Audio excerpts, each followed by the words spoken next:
Hi, this is Sarah. And this is Rachel. And this is the Rippah Diaries, a podcast where we rip apart, episode by episode, the Vampire Diaries. Warning, this is a rewatch podcast, so we always bring up spoilers. We're getting really close to the finale, so you know what that means. Things are going to come Spoils. up. I already have many things in mind that I feel like I'm going to spoil. Oh, so. yeah. Everything in this episode relates to the next episode. Yeah. So it kind of, there's so many connections. You can't avoid it. Yeah, so much to say here. This is season 3, episode 21, Before Sunset, the second to last episode of the season.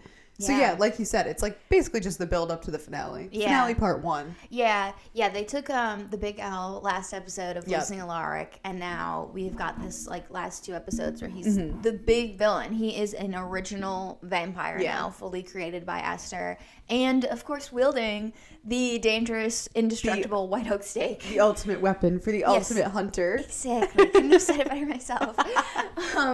So starting off this episode, we're in the high school, we're in Alaric's classroom, and they start off with like a close-up montage of decorations in his room, which is really just like dramatic Civil War photos. Yeah. Like fighting, destruction, death. There's like the diorama from like the Willow Creek, whatever the battle is. Yeah, Battle of Willow Creek, Yeah, so it's a weird way to start the episode. It's an interesting tonal. Yeah. It's a very serious tonal. Definitely start very to serious. The episode, obviously. Yeah, that's what I was thinking. It's an interesting choice, but it definitely sets the tone, which is nice. That might have been the intention. I was definitely kind of thinking like Civil War. There is a Civil War. It is kind of a Civil War, a vampire versus vampire. Definitely. There's something very poetic in that decision. I don't know what it was motivated by necessarily, but Plus Alaric is like one of them, kind of. Yeah, so that's it's sort true. Of like the a Civil friend War factor. In that way. Yeah, it definitely is because you have to kill your friend in order to like win this battle. So that's where they start us off is with the Civil War, and then it kind of goes to the wide shot of the door where we see sitting at his desk alone is evil Alaric. His feet are like propped up on the desk. He's twirling the white oak stake around, just waiting for something to do. Even in death, Alaric spends 75% of his time at the school. He can't go anywhere else ever, living or dead. I know. It works really well. Like, I do like this use of the classroom, but I know. I thought that too. I was like, we're back really again. Funny. Full circle. And I actually was thinking about it, and I was like, it actually makes perfect sense. Evil Alaric definitely would have been told by Esther that Klaus was going to be, like, magically trapped in the school from the dance. Oh, so true. When he, like, became the hunter, he probably went straight there, assuming that. Because I guess he knew he killed Esther, but maybe he was hoping somehow Klaus would still be there. It makes sense as like a don't really have anywhere else to go, have to wait out the sun somewhere. Yeah. And it's a Saturday, presumably after a dance, so like nobody's there. So it's a logical place to go in a lot of ways, but especially that factor of like the 1% chance Klaus is still somehow there is worth it. Yeah, that's true. Or Rebecca. Or Rebecca, exactly, which is what ends up happening. Yeah. Because Alaric is sitting there chilling, and he leans forward, and he's just kind of looking at the stake. You know, he's thinking about all of his big moves he's going to make. And then he turns to look at the door. Clearly, he hears something. He's picking up on something. And we see it is Caroline, who's just come into the school. And she's on the phone with Tyler. And Caroline asks Tyler, what do you mean you're ditching the cleanup committee? And Tyler, like, Klaus called. He's leaving town and wants me to pack up his house. Klaus making Tyler his little like mover boy is so funny. Level 100 petty. Like it's so perfect. I would do the same though. And I gotta say, and I'll bring this up a couple times, I really think what we talked about in the last episode where Klaus could have overheard them in the gym screaming about how Tyler's not sired is potentially what happened here. I'm like, this is the type of thing Klaus would do to be like, I already know you're not sired, so I'm just gonna put it to the test to make you do really annoying stuff. Yeah, kind of like with the Catherine thing in season 2. Yeah, that's probably true. We know Klaus is always like 3 steps ahead. He probably suspected as soon as Tyler left that like something was up. Like, clearly he was working on breaking the bond. Yeah. So, so Caroline's asking like, well, since when does sire bond equal mover slave? And Tyler says, since he realized you're not going to dump me for him. And Caroline just like sighs and is like, oh, he's being petty. And Tyler says he's in Klaus's house right now, first of all. And he's like, well, he still thinks I'm sired to him. Is Klaus not in the next room? Like, he's so dumb. And Tyler's like, it's fine. I'll keep up the act. It'll all be over soon. And then he says, I'm late. I gotta go. Love you. And hangs up. Caroline obviously says she loves him too. And she's like now hung up the phone and it's just in the hallway. And she hears a noise behind her. So she turns around. And then like to her back, we see like the vampire whoosh across the screen, obviously Alaric.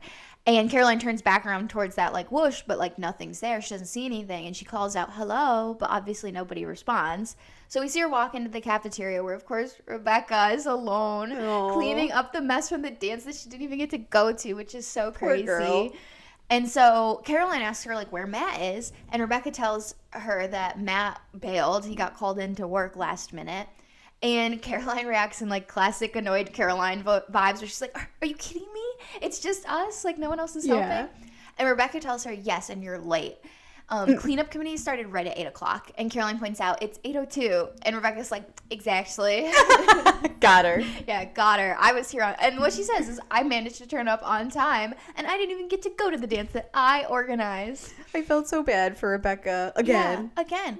Because first of all, how is no one else in the cleanup committee or whatever? Like, at our school, it was, like, mandated or whatever. Like, yeah, you were a student council member. If you were a student council member. Or, like, I remember for some dances, too, it was, like, all freshmen. Any and all freshmen were required to clean up for homecoming. Yeah. Any and all sophomores were required to clean up for snowball. That's true. It was, like, not a volunteer thing. No. Of course, no one's going to volunteer. Yeah. Like, you're just required to do it. Also, we did it, like, the night of the dance. Like, as soon as the dance ended, you'd clean it up. Let's be done here. Rachel and I were notorious for that. At one prom, people were still dancing, and we were running around taking lights down. Let's get this over with. We were like, we're leaving right on time tonight. I'm not coming back at 8 in the morning tomorrow. There's no way. And I was like, first of all, why did they not do that? Because they were just sitting around waiting to be let out of the school anyway. Yeah. Tyler and Caroline just hanging out in the gym. I don't know, maybe pop some balloons. Yeah, come on, pull down some streamers. Yeah, it's silly.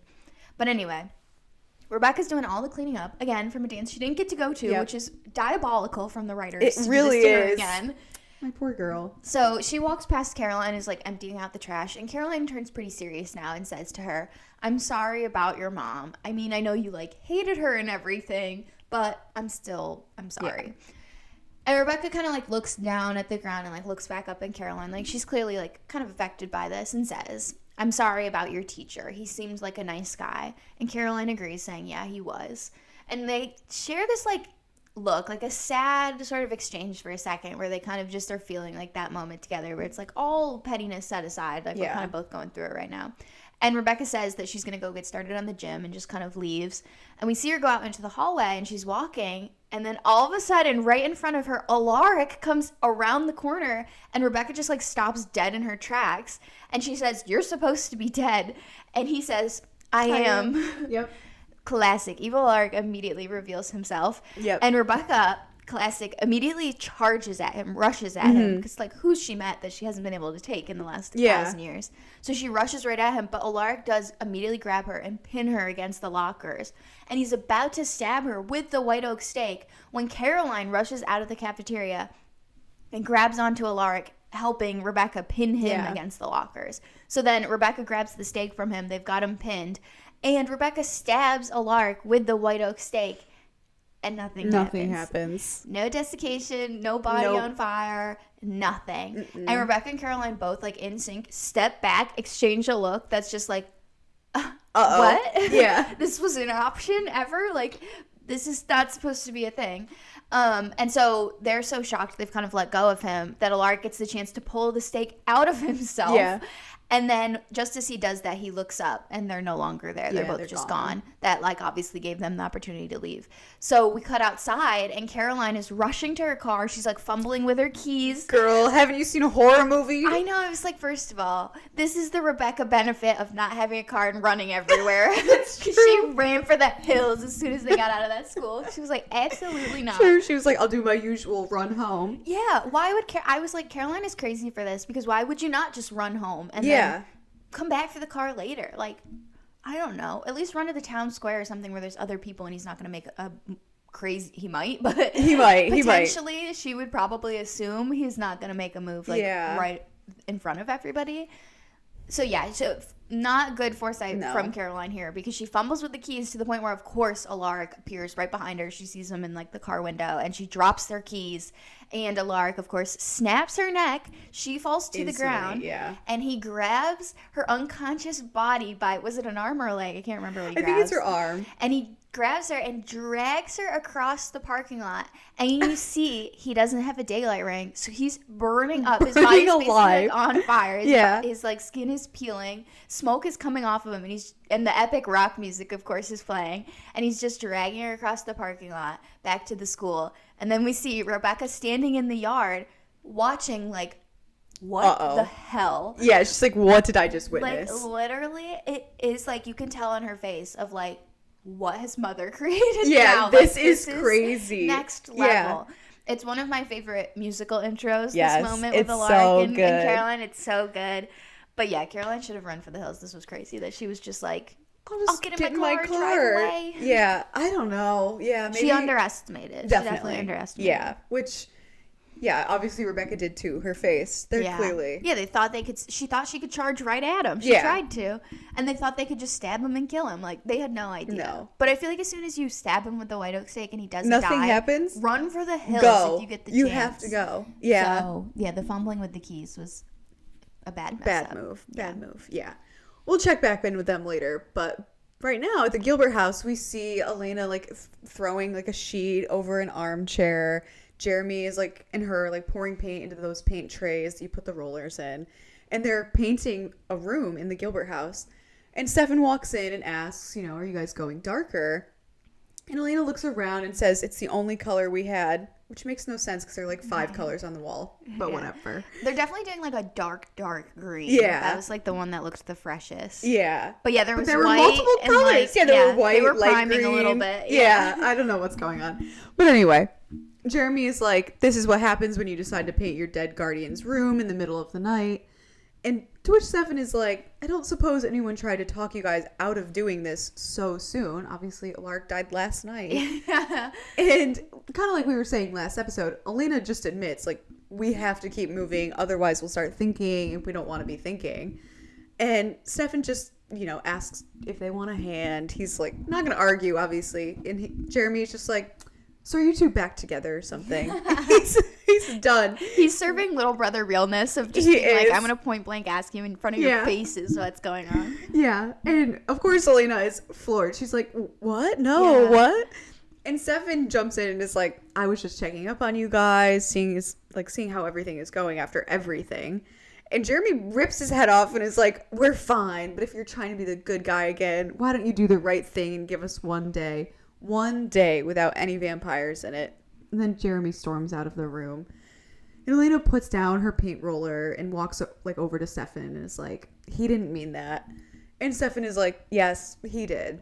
But he gets it, of course. Yeah. And then the doorbell rings and Stefan says he'll go get the door. So he goes downstairs and answers the door. And it's Damon holding Bonnie by the arm. Like the classic, like, you're in trouble. Like where your parent is like kind of dragging you. And she like clearly has the bite mark from the night blood before. All over. Yeah, her blood neck. Everywhere. She's still in the outfit from the night before. Like, her 20s full dress. 20s full hair and everything, and the pin curls, all of it. And Damon is just like, we have a problem. Clearly. So what are your thoughts on this one? It's so funny how Damon rang the doorbell. I know. What a dramatic effect. I know. He can walk in whenever he wants, but he was like, I want this moment. I know. But yeah, it's so good. Funny. And then, Bonnie, oh my God. Her face looks so chastised. I know. She's like, whoops. She's like, what'd I do? Yeah. Was that me? Yeah, like it's like, again, like the carrying her by the arm is definitely like the getting in trouble from the parents. And her face, too, is very like, sorry. Like, I did something bad. Yep.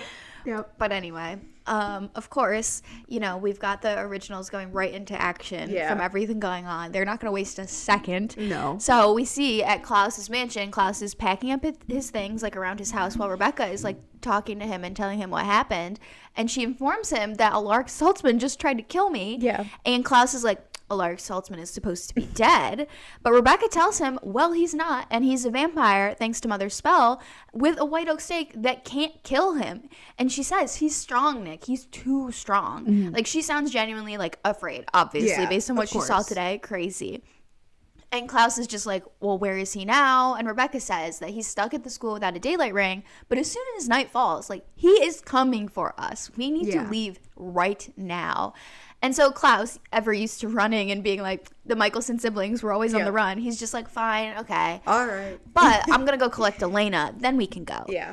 And Rebecca obviously is pissed. She's like, forget Elena. You don't need more stupid hybrids. Like, obviously she's outraged of like, you would waste time going to get her, which they're not going to let you take her. Yeah, come on. When we're going to be killed. And Klaus just says, like, what I need is protection from Esther's continued assaults against me. And Rebecca's like, we will protect each other. We always have. And she walks up to him, like, really trying to emotionally appeal to him now and says, always and forever, Nick. And Klaus is always so stubborn. He just says, I'm not leaving without her. Yep. And Rebecca says, I'm leaving now. You can either walk out that door with me or you're on your own.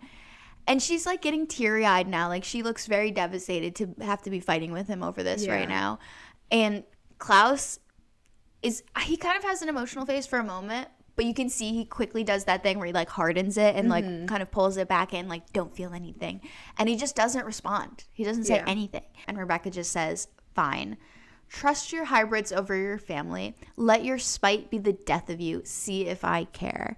And she walks right out of the room, walking into Tyler, who's, of course, still just, like, moving boxes, walking around. And she yells, move it, sire boy. It's pretty good. I was like... First of all, sire boy, why have we not been saying that? That's so funny. It's pretty good. But yeah, he just looks surprised. He's like, what's her deal?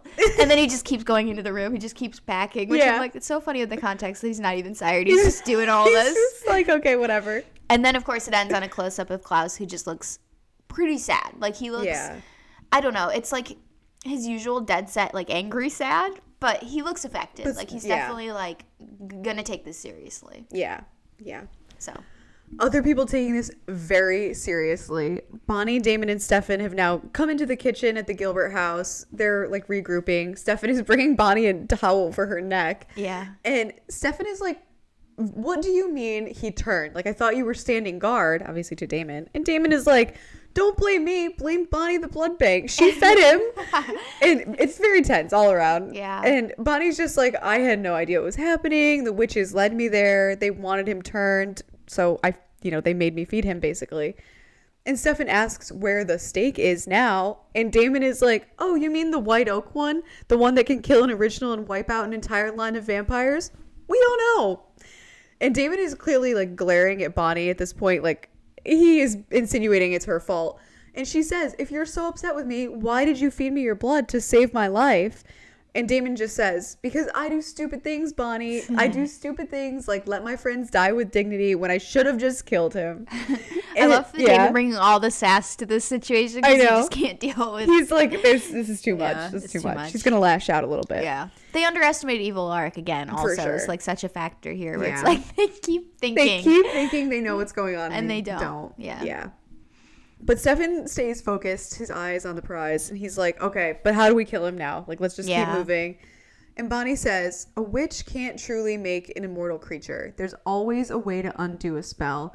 But she admits, like, she doesn't know what the workaround is yet.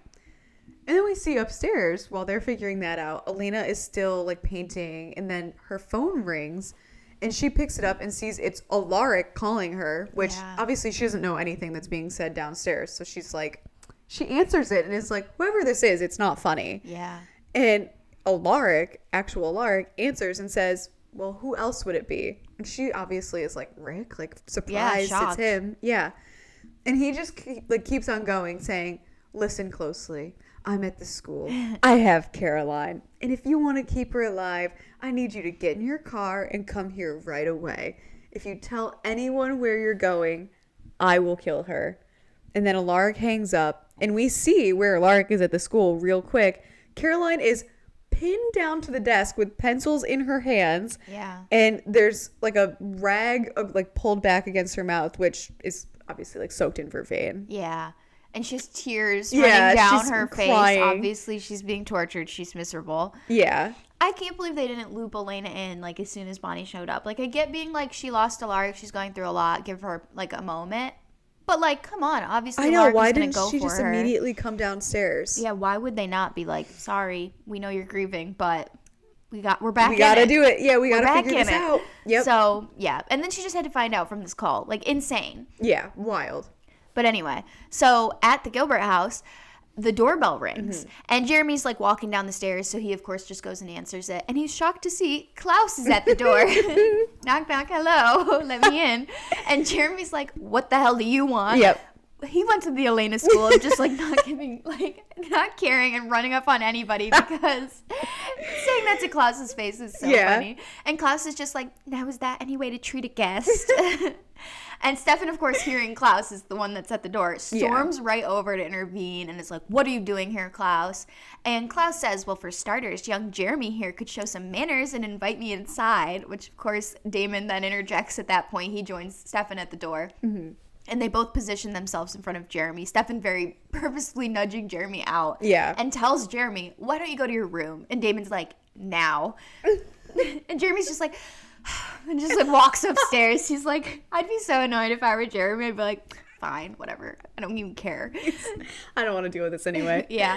So now the Salvatore boys are like both very much positioned in the doorway. You get like a back from inside the house shot where it's like they're the perfect blocking the doorway, the defensive line here. And Klaus comments, oh, poor lad loses one questionable father figure only to be replaced by the likes of the two of you. I burst out laughing at this. He got him with that. He really did. Yeah, like Jeremy sighed, just like like I gotta go up to my room because my dads are sending me up there. Like, it's just so funny. It's such a terrible situation for Jeremy. It really is. Yeah.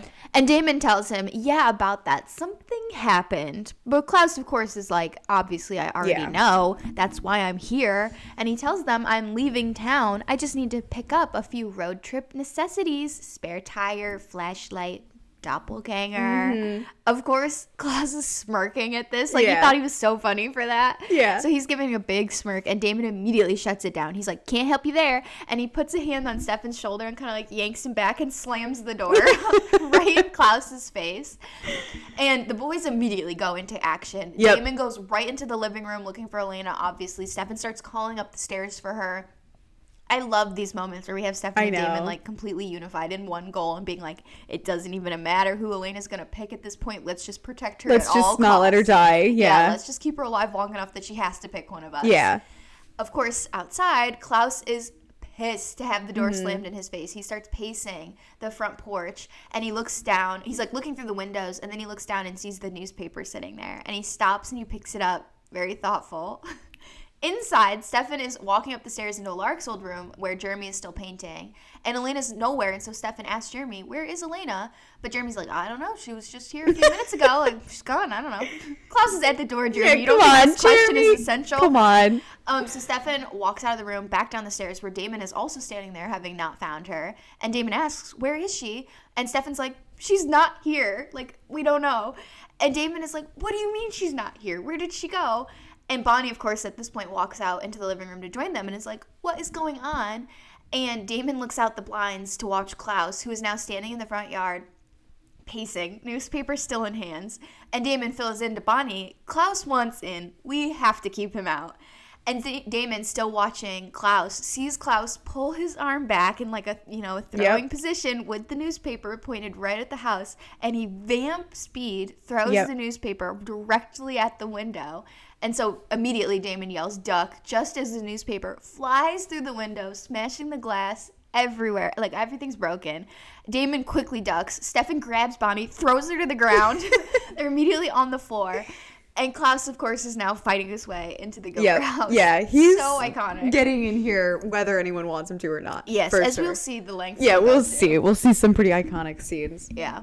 But checking back in the school, Alaric is still sitting at his desk with Caroline like still staked down to the chair with the gag still in her mouth.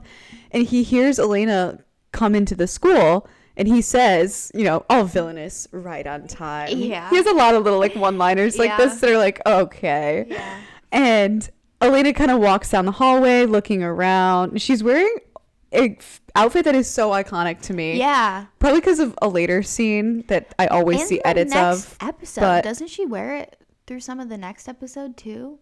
Actually, yeah, she might. I think it's the one in the last... She's going to go, like, right to the hospital. And I think it's the shot of her, the last shot of the end of the season of her in the table. Yeah. She's wearing this outfit. So it's kind of like a twofer. I don't know why she doesn't change, but I'm pretty sure she's in this outfit. Which is why it's so memorable. It is really memorable. I was thinking of the edits from the scene later. But I think she is wearing it. But anyway, she's iconic. We love her. And she hears Caroline, like, obviously making noise. She's being like bound and gagged. She's moaning and groaning and crying. You can hear it. It's not going well. And so she starts to like run toward the noise, and she goes into Alaric's classroom and sees Alaric and Caroline waiting for her. And Elena says, like, Caroline, like, calling out to her. And then she turns to Alaric and is like, let her go. And Alaric points toward Caroline and is like, for yourself.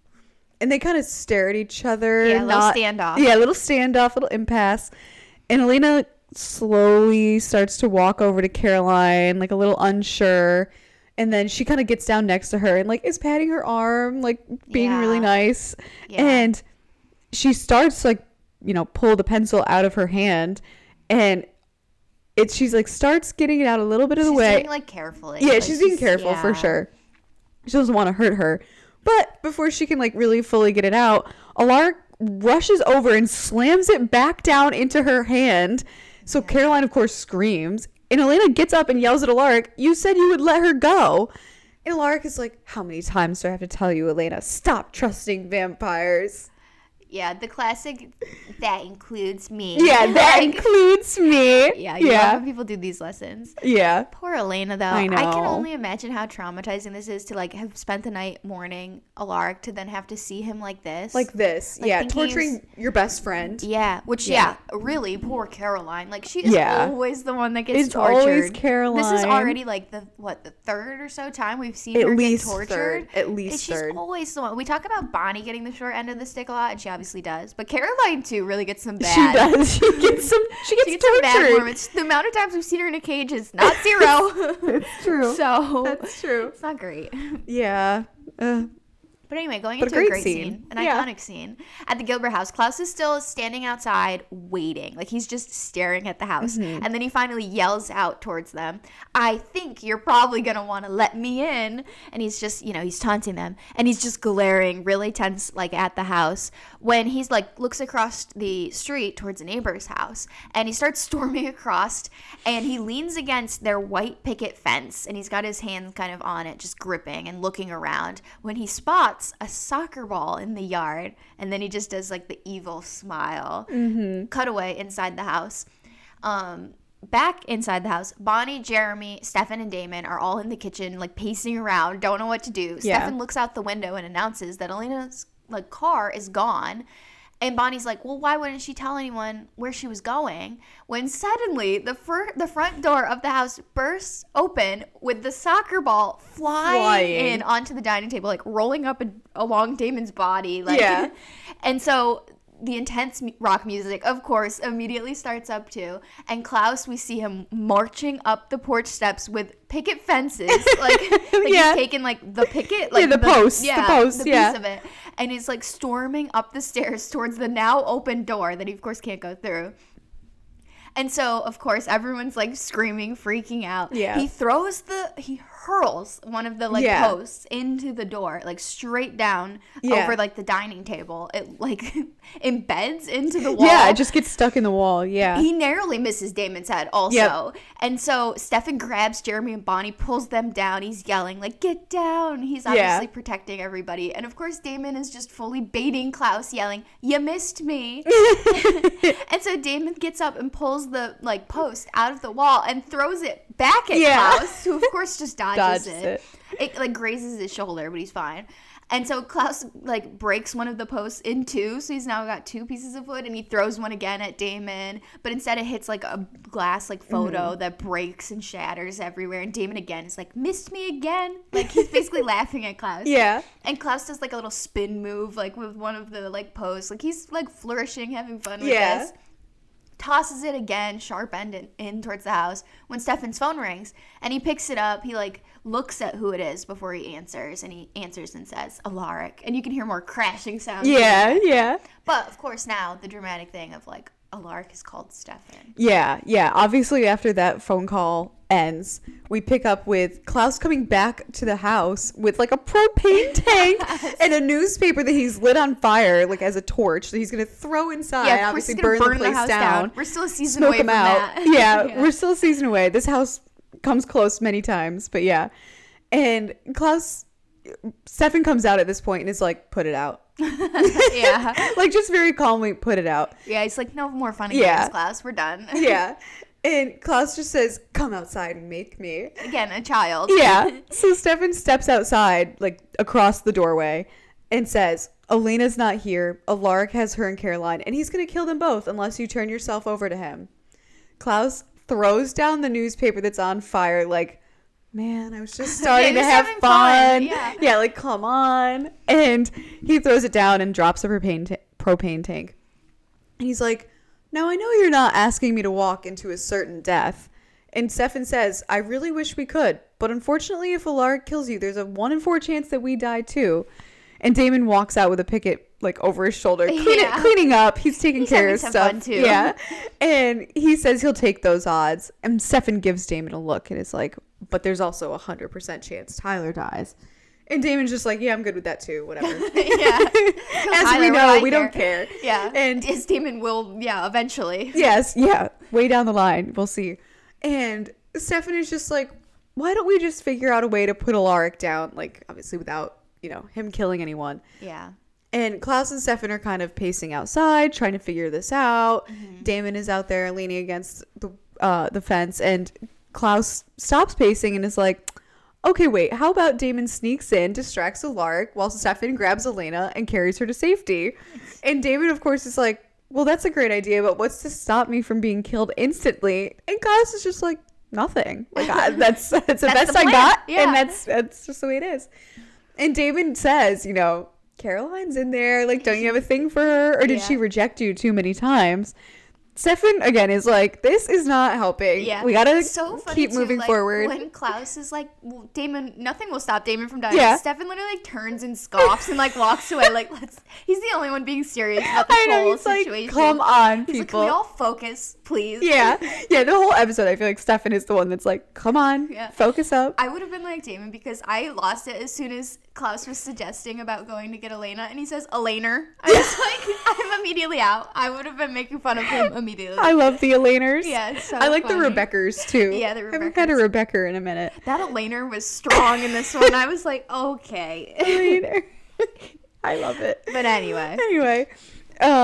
Stefan gets them all focused up, and just then Bonnie walks out and says she has an idea, and she explains that her mom, Abby, used a desiccation spell on Michael that immobilized him for over 15 years.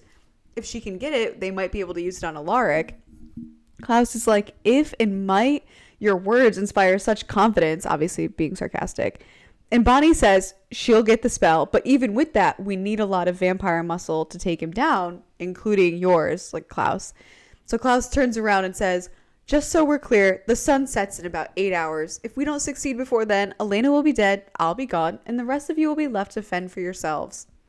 Clearly putting his foot down, like, all right, I'm in for 8 hours, but then it's over. Yeah, all bets are off if we don't figure it out. I gotta protect me first. Yeah, I gotta put me first. Yeah. Yeah, that's Klaus's motto with that one. Always. But anyway, I know I'm crazy, but the only thing I could think, one of the main things I was thinking through this scene is these 3 guys are so hot. I don't know what was different about the lighting or their costumes or just the fact we never get a Stefan, Damon, Klaus combo. But something about the 3 of them just walking around standing on the porch, I was like, everyone looks so good. No, they do. Damon's eyes were really they were bluing. Popping. The blue was bluing. Yeah. Yeah, Klaus looked good as always, obviously, even with an Elena. Something about Stefan's hair and the pop. He looked great too. Yeah, I don't know if there's somebody different in the makeup, hair, costume department today, or the lighting or something, but everybody looked great. Everyone looks even good. Bonnie, when she comes out, which I was like, first of all, we did her whole hair, makeup, and borrowed obviously one of Elena's outfits, which I liked the outfit because it looked like an Elena outfit, and so I was like, that's kind of fun. Yeah, but I was like, she straightened her hair in 2 seconds. Yeah, from the really tight pin curls. Come on. Because also earlier the scene with Bonnie,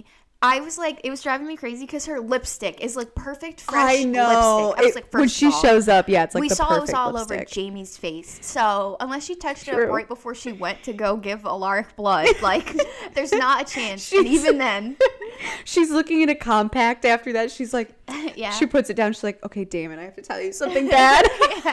Bad news. Like, first of all, so the makeup and hair was makeup and hairing for some people and not for others. Yeah. I don't know. I mean, it was all around good, but it doesn't make sense. But it's not logical. Yeah. Smear the makeup, pull some pieces of the hair out. Yeah, yeah.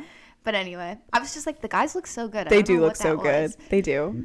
So I had to say that. Real hard-hitting journalism here. But anyway, back at the high school, Alaric is dipping a cloth, like the one that was in Caroline's mouth, into a beaker of vervain. Yep. And you can see the skin around Caroline's mouth is so red, irritated. It's like burnt. It's peeling. She's going through it again, obviously. Yep. And so he walks back over to her with this like cloth, and she's groaning and pleading, like, no more, please. And Elena gets up and yells at Alaric, telling him to stop it again. She rushes up on anybody. Yeah, she really will. Girl, this is not Alaric. Sit back down. Yeah, come on. But he literally pushes Elena back into her seat and yells at her to sit down. And then he starts explaining his torture methods to her. This keeps the vervain in her system. It's like inhaling razor blades with every breath. He's so good at playing the villain. He's so good at playing the villain, but he sounds terrible. Oh, yeah. And so he puts the vervain-soaked cloth back around Caroline's mouth. Her skin immediately starts smoking and burning again. And she's crying out, screaming in pain. And Elena starts touching her arm, trying to comfort her, and just asks Alaric, why are you doing this? And he tells her to make it easier on you when you put her out of her misery. And then he like picks up the white oak stake and walks towards Elena with it. And Elena's immediately obviously like, what? No. And Alaric asks, isn't that what you wanted, Elena? For me to teach you how to kill a vampire? And he holds the white oak stake towards her. And he says, well, here's a vampire, Elena. Kill her. And Elena's like, this is not what I wanted. Yeah.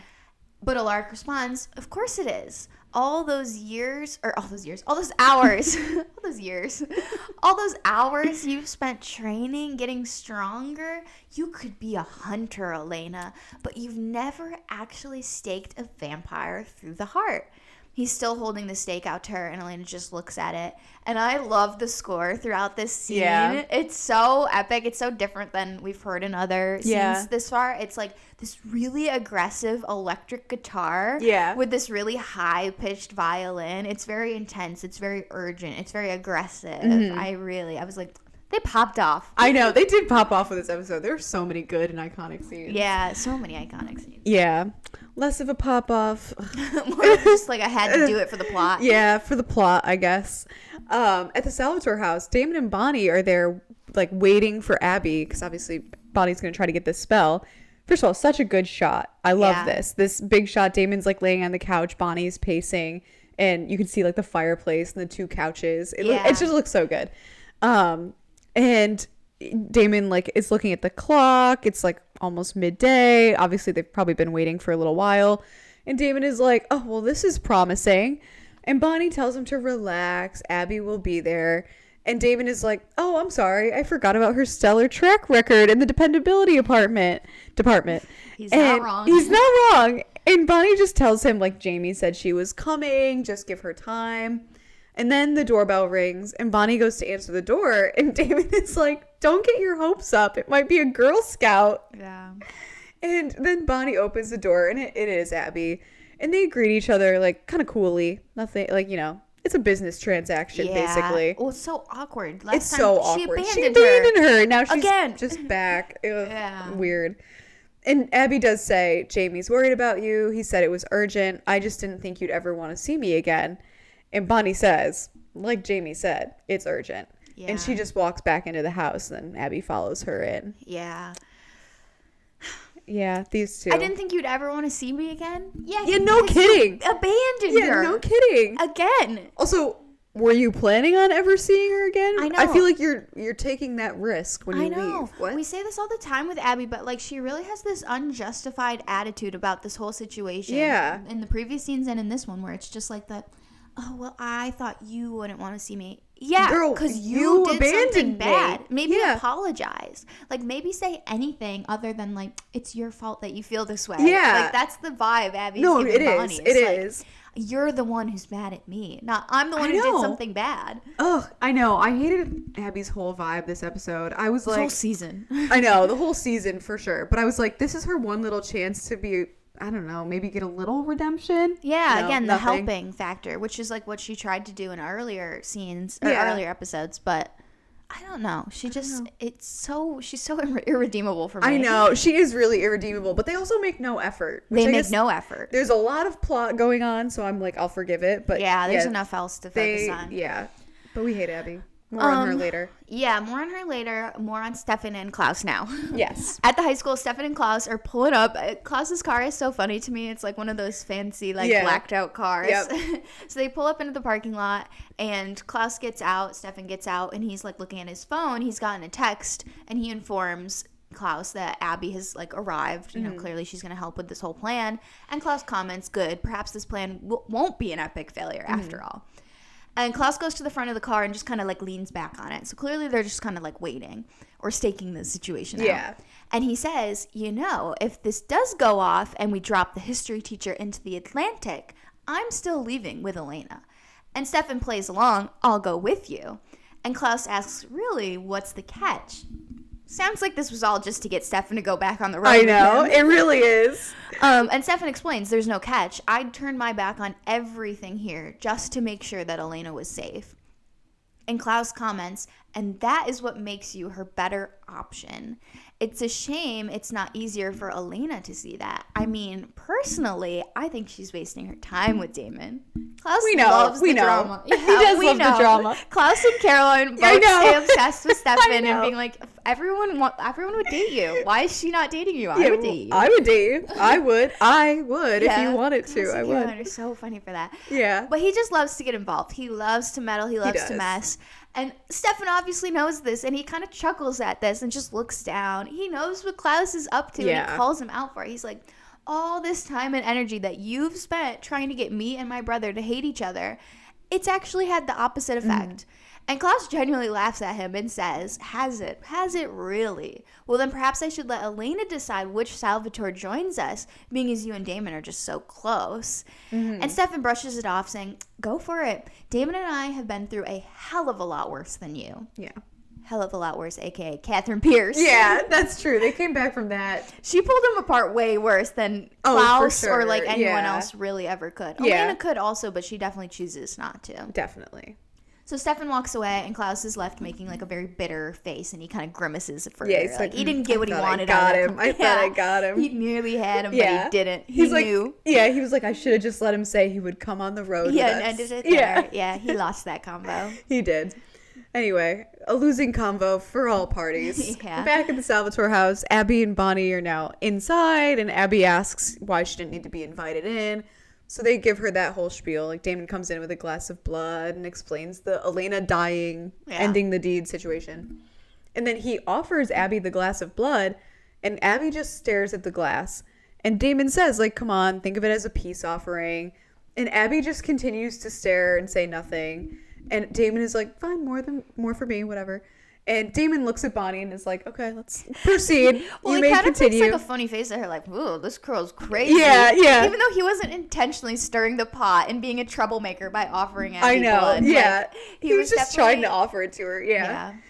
And, I guess she's doing, like, the bunny diet, maybe? I don't know. Anyway. But clearly it was awkward of him. Very awkward. Yeah, he was like, it wasn't my intention, but here we are. And he basically gestures, like, carry on, get what you need to get. So Bonnie says to Abby, we called you here because I need help with a spell. Esther created a vampire that can't be killed, and I want to desiccate him like you did to Michael. And Abby immediately is like, it's too dangerous, Bonnie. Your magic comes from the earth. It's pure. This spell asks you to tap into dark places, places of temptation, places you can't handle.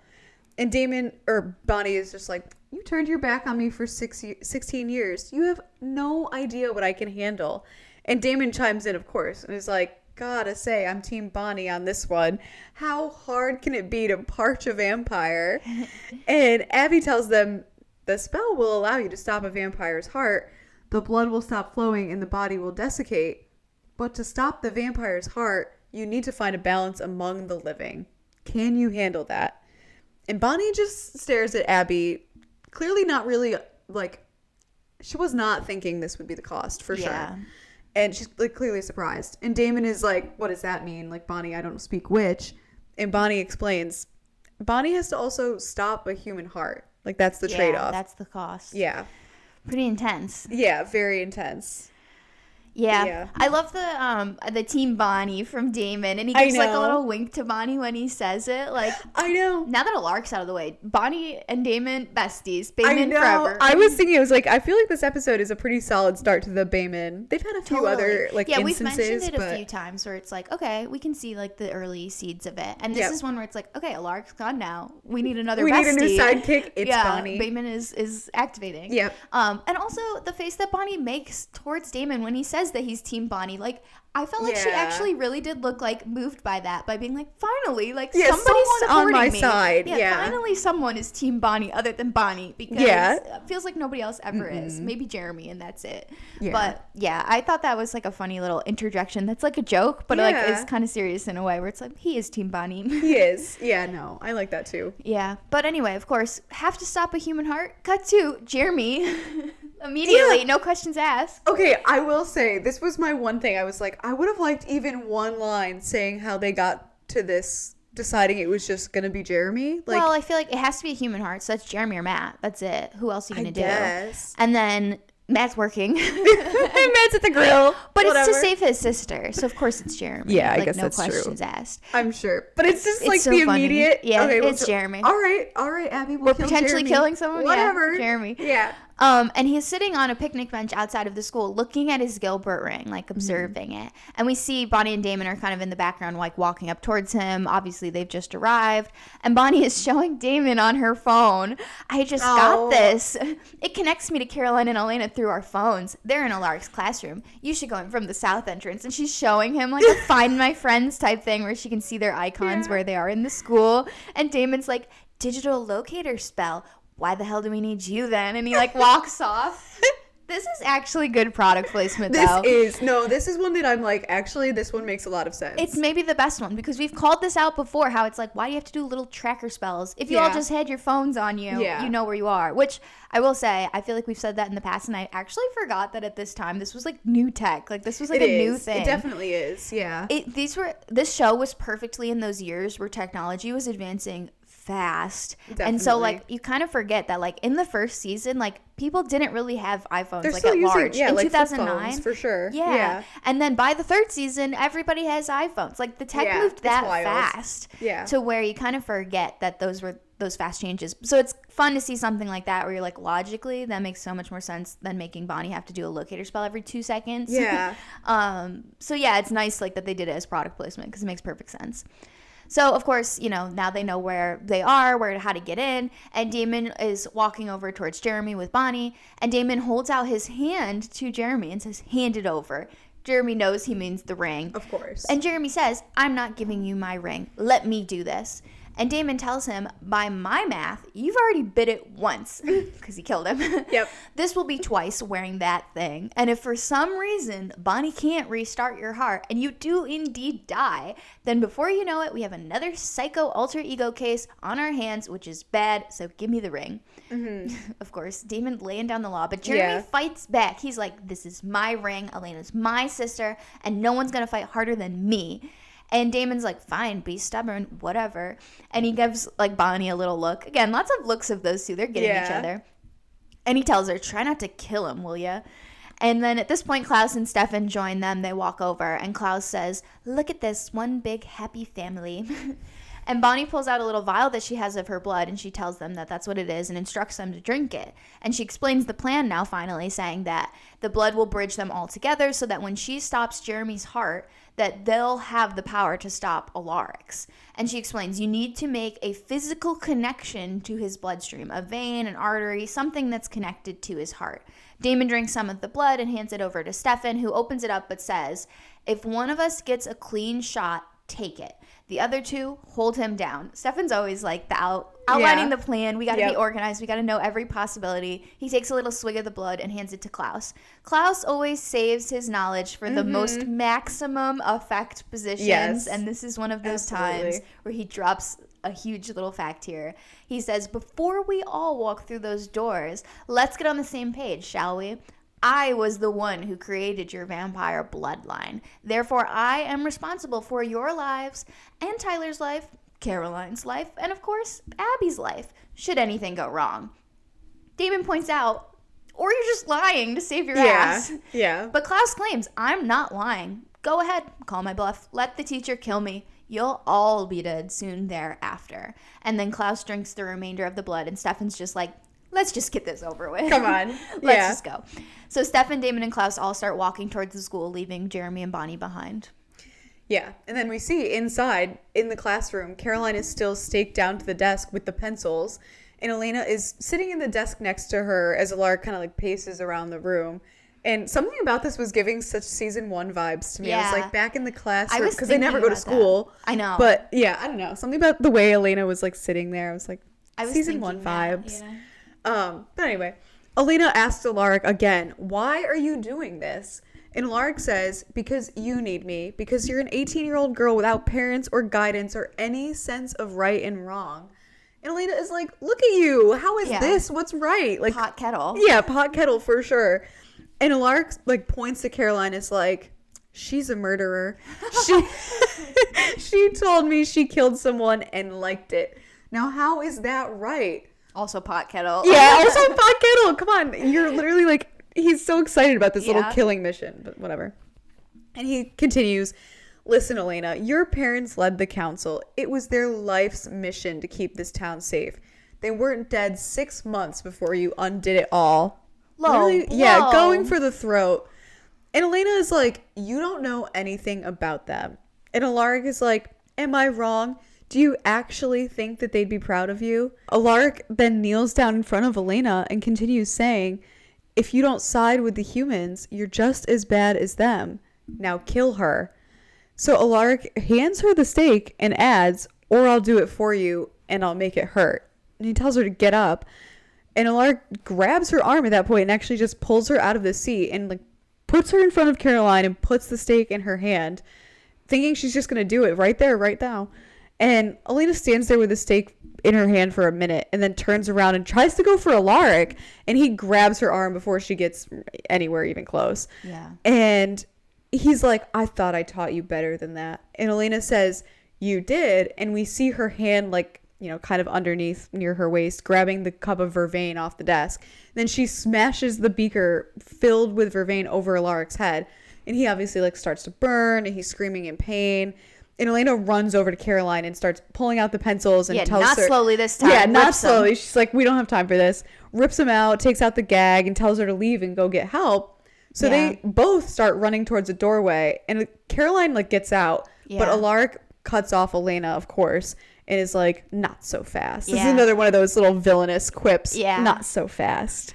I thought that was so brilliant. I know. The grabbing, like, Caroline and letting Caroline go first and being like, get help. Because I feel like it's such a clear indicator of, like, don't turn back, don't stop, don't wait for me, get out and make sure people know this is happening. Yep. Like, so it was brilliant. She can hang on for an hour. Like, Elena's so good at the final girl thing. We've talked about this before in episodes. I can't remember what one it is where she gets trapped in the house. Somebody's chasing her for some reason. Yep, of course. Somebody. Could and be any she's episode. really good at the, you know, don't go out the stairs, go through the front door. Yeah, like she's good. She has those good, you know, smart moments. Yeah, definitely. So Caroline does get out and she goes into the hallway and is like turning around kind of flustered and realizes Elena didn't make it out with her.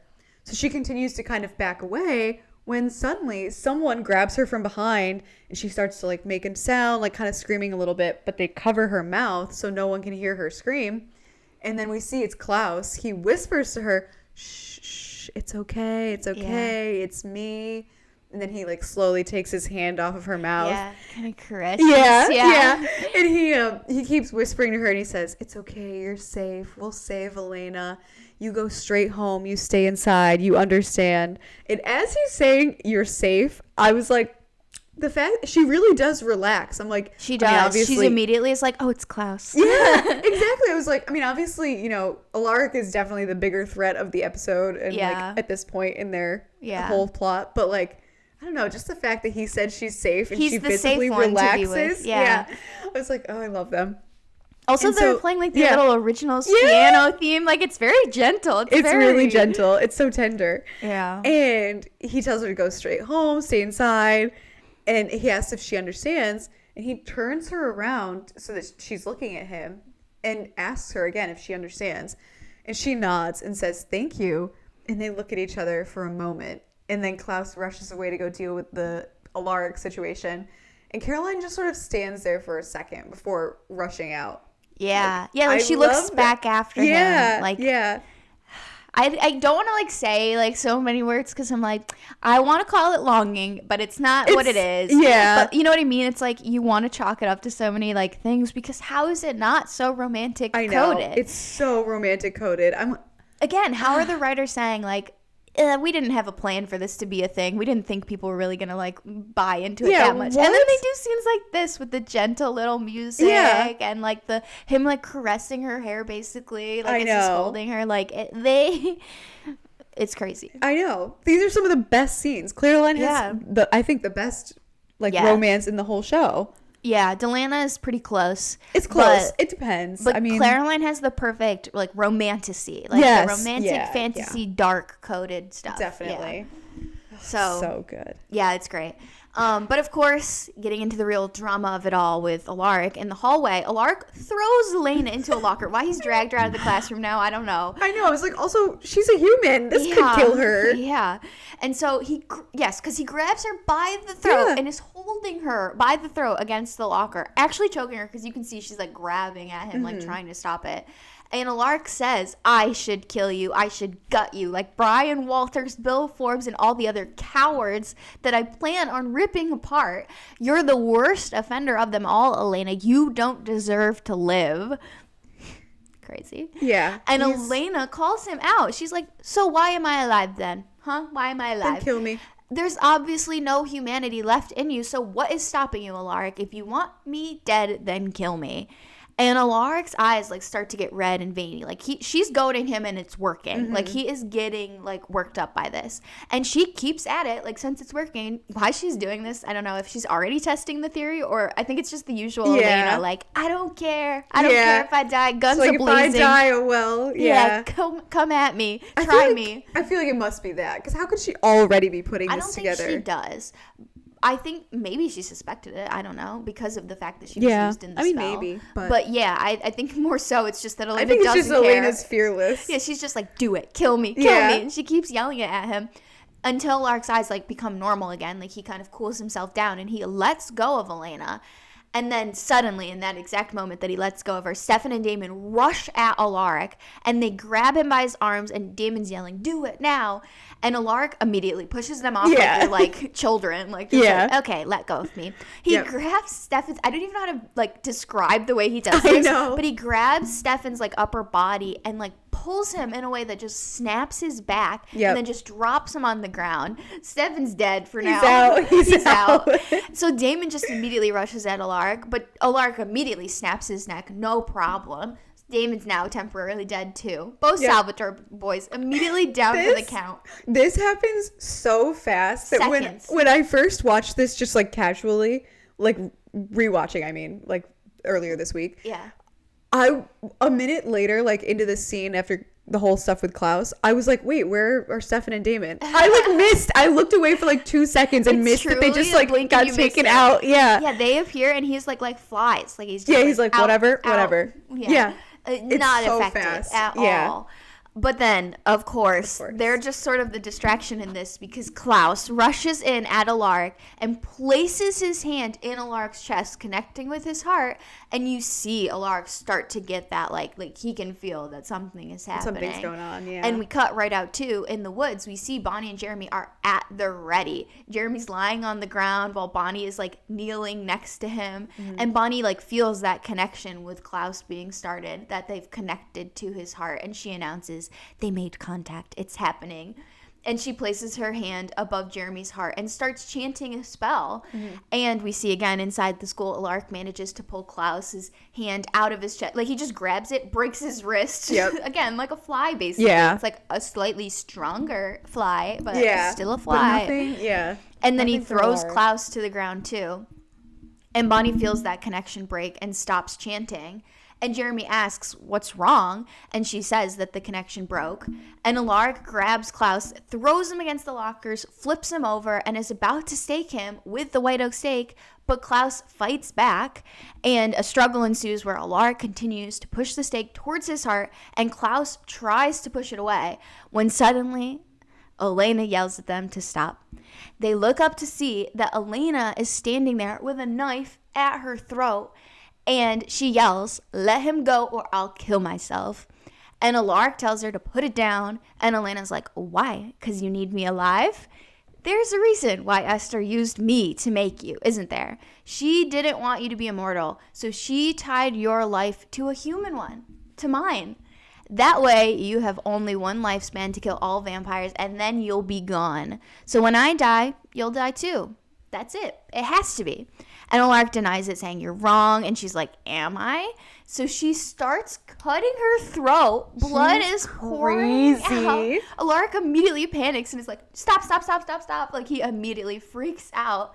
Klaus obviously seizes the chance and throws Alaric off of him. And he rushes at Elena, grabs her, and disappears. And by the time Alaric gets up and looks around, they're both gone. Yeah. Elena really earns her seat at the Figures Everything Out Council. She put that together fast. Yeah, and that's pretty impressively fast. Yeah, that's impressively fast.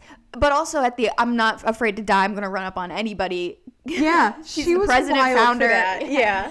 CEO of that club, because really, Elena is like, I could be wrong, but then I'll just be dead. So it's fine. Just be dead, whatever. Yeah, she's crazy. I guess she's just hedging her bets that one of them will feed her their blood. I don't know. Even then. She's wild. Which Klaus would do anything to save her too at this point. Yeah, Steph that's what and Damon are right there. Yeah. It's like the Elijah situation is really what it reminds me of when she stabs herself. Yeah, Elena does not care. She doesn't care. At She's all. like, I'm willing to take the risk that I just die. Yeah. Crazy. She's wild. But anyway, we see that obviously Klaus got her away. We see Elena waking up and she feels something like in her arm, and she looks down to see a nurse inserting a needle into her arm. Yeah. And the nurse tells her, be careful, moving only makes it worse, like only makes it hurt more. And then we see like blood starts to come out of her arm, like running through an IV. And Elena is like, wait, what are you doing? And then we see they're in Klaus's mansion, and it's Klaus saying, draining you of all of your blood. Yeah. And Elena realizes she's like tied down to a chair, and that there's like a blood bag being filled up with her blood. And then at this point, Tyler walks in with a box of Klaus's stuff. He's still packing up. Still mover boy. Still moving. And he stops like dead in his tracks when he sees Elena. Mm-hmm. And he immediately puts the box down and like starts to go towards Elena because she's saying like, help me.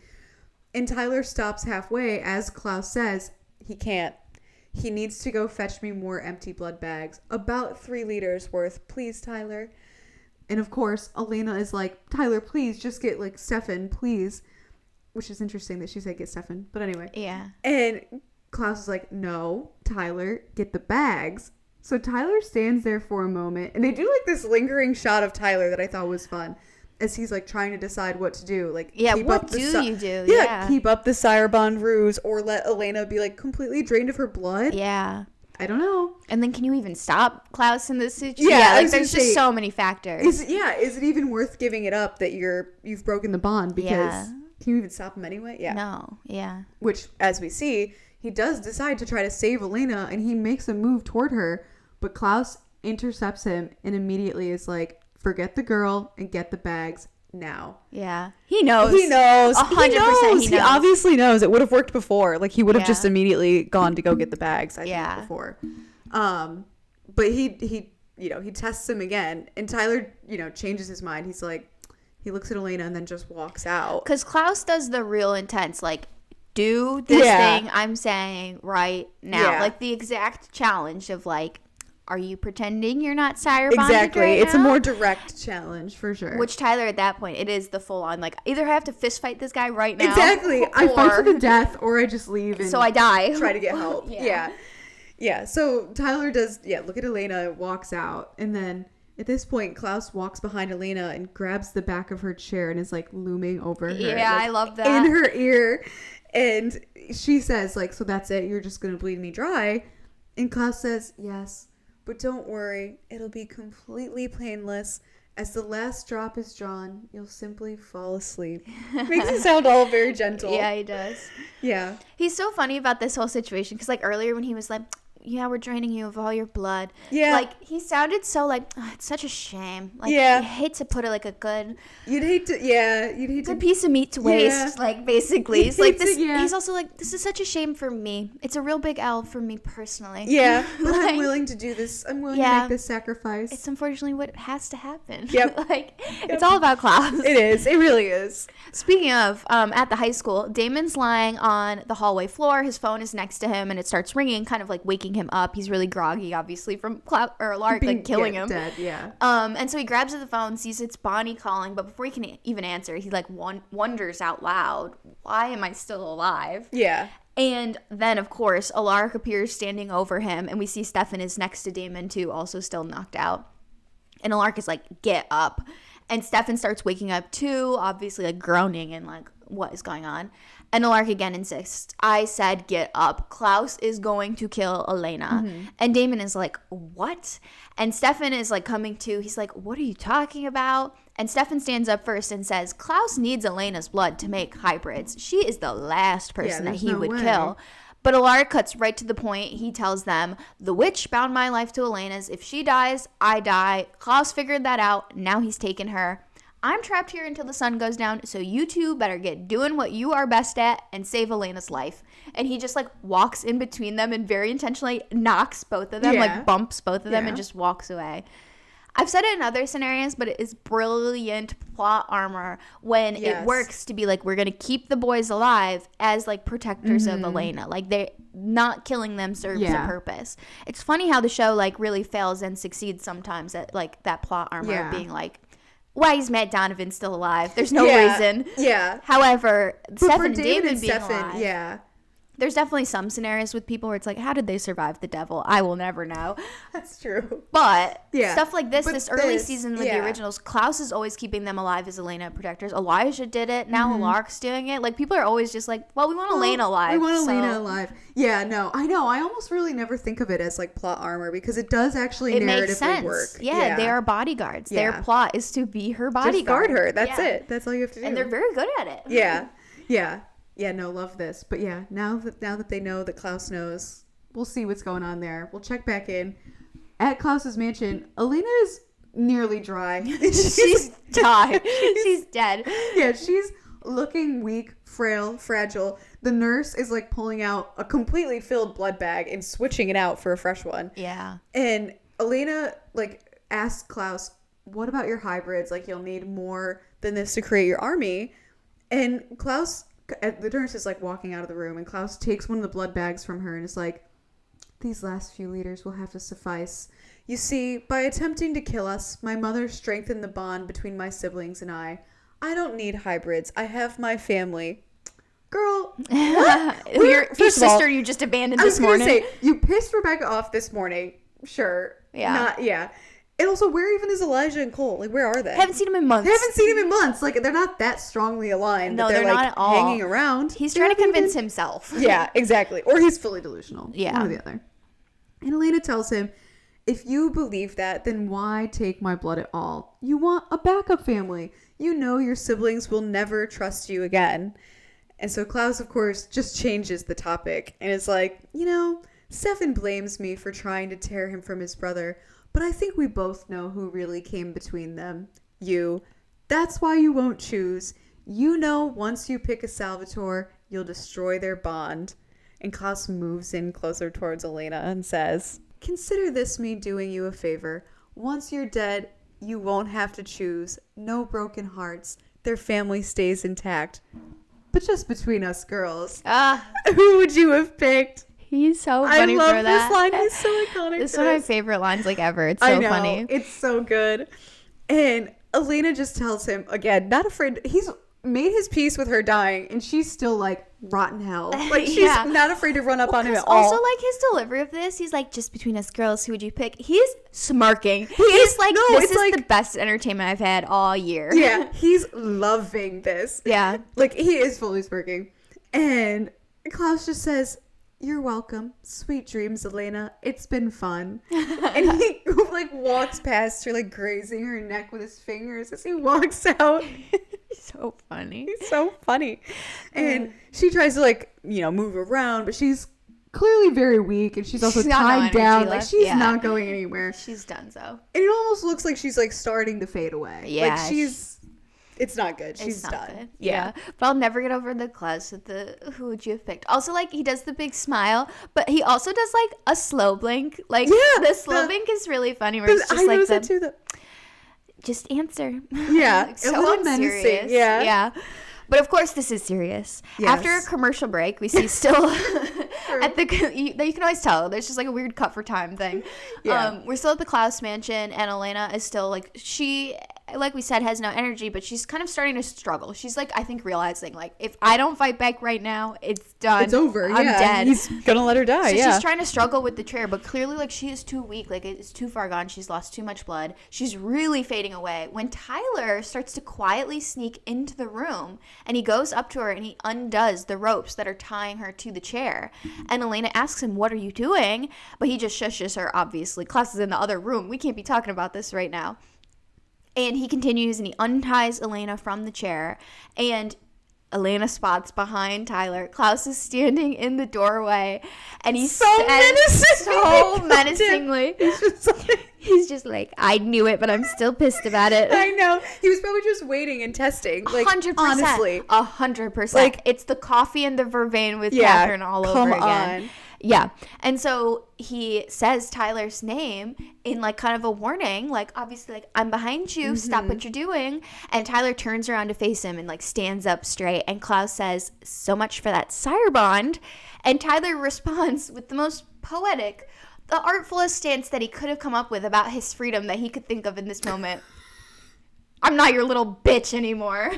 He'd been waiting for that moment. He's been waiting for this. As he's like turning 100 times in the woods, he's rehearsing like what he's gonna say to Klaus 100%. When he makes the big reveal, and he's like, "I've got it. Yeah, I'm not your little bitch anymore." He was never going to be like, I'm not sire to you anymore. No. I have my freedom. Yeah. I have free will again. No, I'm not your little bitch anymore, Klaus. Literally, again, how did he get this many iconic lines in this like scene? It's so funny. So anyway, Klaus just smiles at that. He accepts that for what it is and just walks towards Tyler and asks him, how did you break the sire bond? Mm-hmm. And Tyler tells him, by breaking every bone in my body 100 times for the girl that I love. Klaus says that's impossible, and Tyler's like, is it? And he walks up to Klaus, really directly challenging him now, and says, or maybe real love is stronger than fake loyalty. But what would you know about that? And Klaus tells him, you should be thanking me. I gave you a gift. I took away your misery. But Tyler calls him out. He's like, you didn't give crap about me. You just didn't want to be alone. Like, this was about you, Klaus. Yeah. Come on. And then Tyler just turns right back around and walks back towards Elena, helping her up. Like, he's going to just walk. He thinks he can just walk out the door. He's like, okay, problem solved. Yeah. Yeah, directly challenging Klaus's authority in front of his face, which is never going to work. So Klaus, of course, rushes forward towards Elena and like pushes her. I don't know if he's trying to get her back to the chair or just get her away from. He just pushes her. He doesn't care about. He doesn't care. I mean, he doesn't care. She's done to him. Yeah. So he pushes her, which results in her falling to the ground, and she hits her head on like the ledge of the step that's right behind them. Yeah. Of course, knocking her unconscious at the moment. Wink, wink, nudge, nudge. Big implications there. Yep. She smacked her head on that. Yeah, she fell fully. And she has no blood in her body at this point. So that injury is going to come back to us. Yep. Anyway, Klaus then grabs Tyler by the throat and pushes him against the wall. And he says, goodbye, Tyler. And he pulls his hand back in a clear, we've seen this in movement a lot, and the clear indicator of, I'm about to rip your heart out. Yep. But before he can get there, Tyler grabs Klaus's hand that's on him and twists it again, kind of like breaking it to get him off. And at that exact moment, Stefan and Damon come running into the room. Damon grabs Klaus's other arm, and Stefan puts his hand into Klaus's chest, as we saw them attempt to do earlier with Alaric. Mm-hmm. Stefan being like the killing blow for Klaus here. So crazy, so poetic. He's the one that got to his heart. I know. I was even thinking that. There's a lot of poetry to this. There really is. I was thinking, I was like, I love that this got to be Stefan. Like, yeah. Even though he's moved on, like, I really feel like this really Stefan needed this. He needed this. It helps everything come full circle. I feel like Stefan, he's pretty much fully just like old Stefan now, but like. He needed this closure. He needed that bit of revenge, that bit of like payback. It's brilliant. I love it. So the plan fully in motion. We see Bonnie in the woods with Jeremy still. Yeah. Stefan's hand is like on Klaus's heart in his chest. Bonnie starts to feel the connection. So of course she starts chanting the spell again, like we saw earlier. Mm-hmm. And as she does it, we kind of see Jeremy die. Yeah, he fades off. Falls asleep. He fades off. Yeah, eyes closed and everything. And we see like veins start to creep up Bonnie's face. Dark black veins. Yeah, like almost like she's desiccating, but she's not gray. Like it's just like the same type of like veininess. It's definitely like a dark magic. Yes. And then we see back at Klaus's house, like his heartbeat is definitely slowing down. And they make it seem like time is slowing down. Yeah, it's him really like looking fun. at Stefan and Stefan looking at him. Yeah, it's really fun. And he's also desiccating. So like now that, he's pretty much neutralized. He's like, not a problem at this point. So Damon kind of moves away and goes toward Elena, who's starting to wake up again. He grabs her gently and asks if she's okay.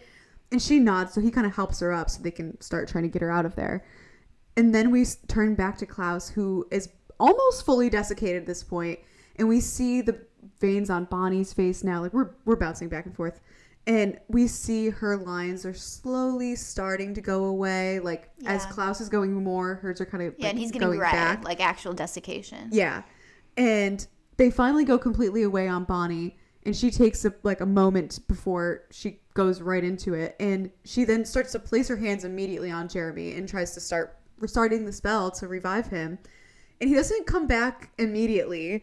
So, like, I don't know. I feel stopping Jeremy's heart, first of all, just to take out Klaus was so wild. I don't know. I understand ethically you can't just get a stranger, but I'm like, yeah, it really is crazy. This is kind of a wild choice. But he doesn't start to immediately awaken. So she's panicking. She's shaking him. She's like, oh my God, Jeremy.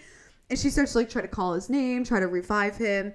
When suddenly he does wake up and kind of props himself up on his elbows. And they like place their foreheads against each other and they're like very like an intimate. This was crazy. We're alive. Yeah, soaking in the moment that we're both still alive and that it probably worked. Yeah. And then we see back at Klaus's house, it did fully work. He's fully desiccated, Klaus is. And Stefan just takes his hand out of Klaus's chest and Tyler lays Klaus down gently on the ground. And Stefan says to Damon that they should get Elena home before the sun sets.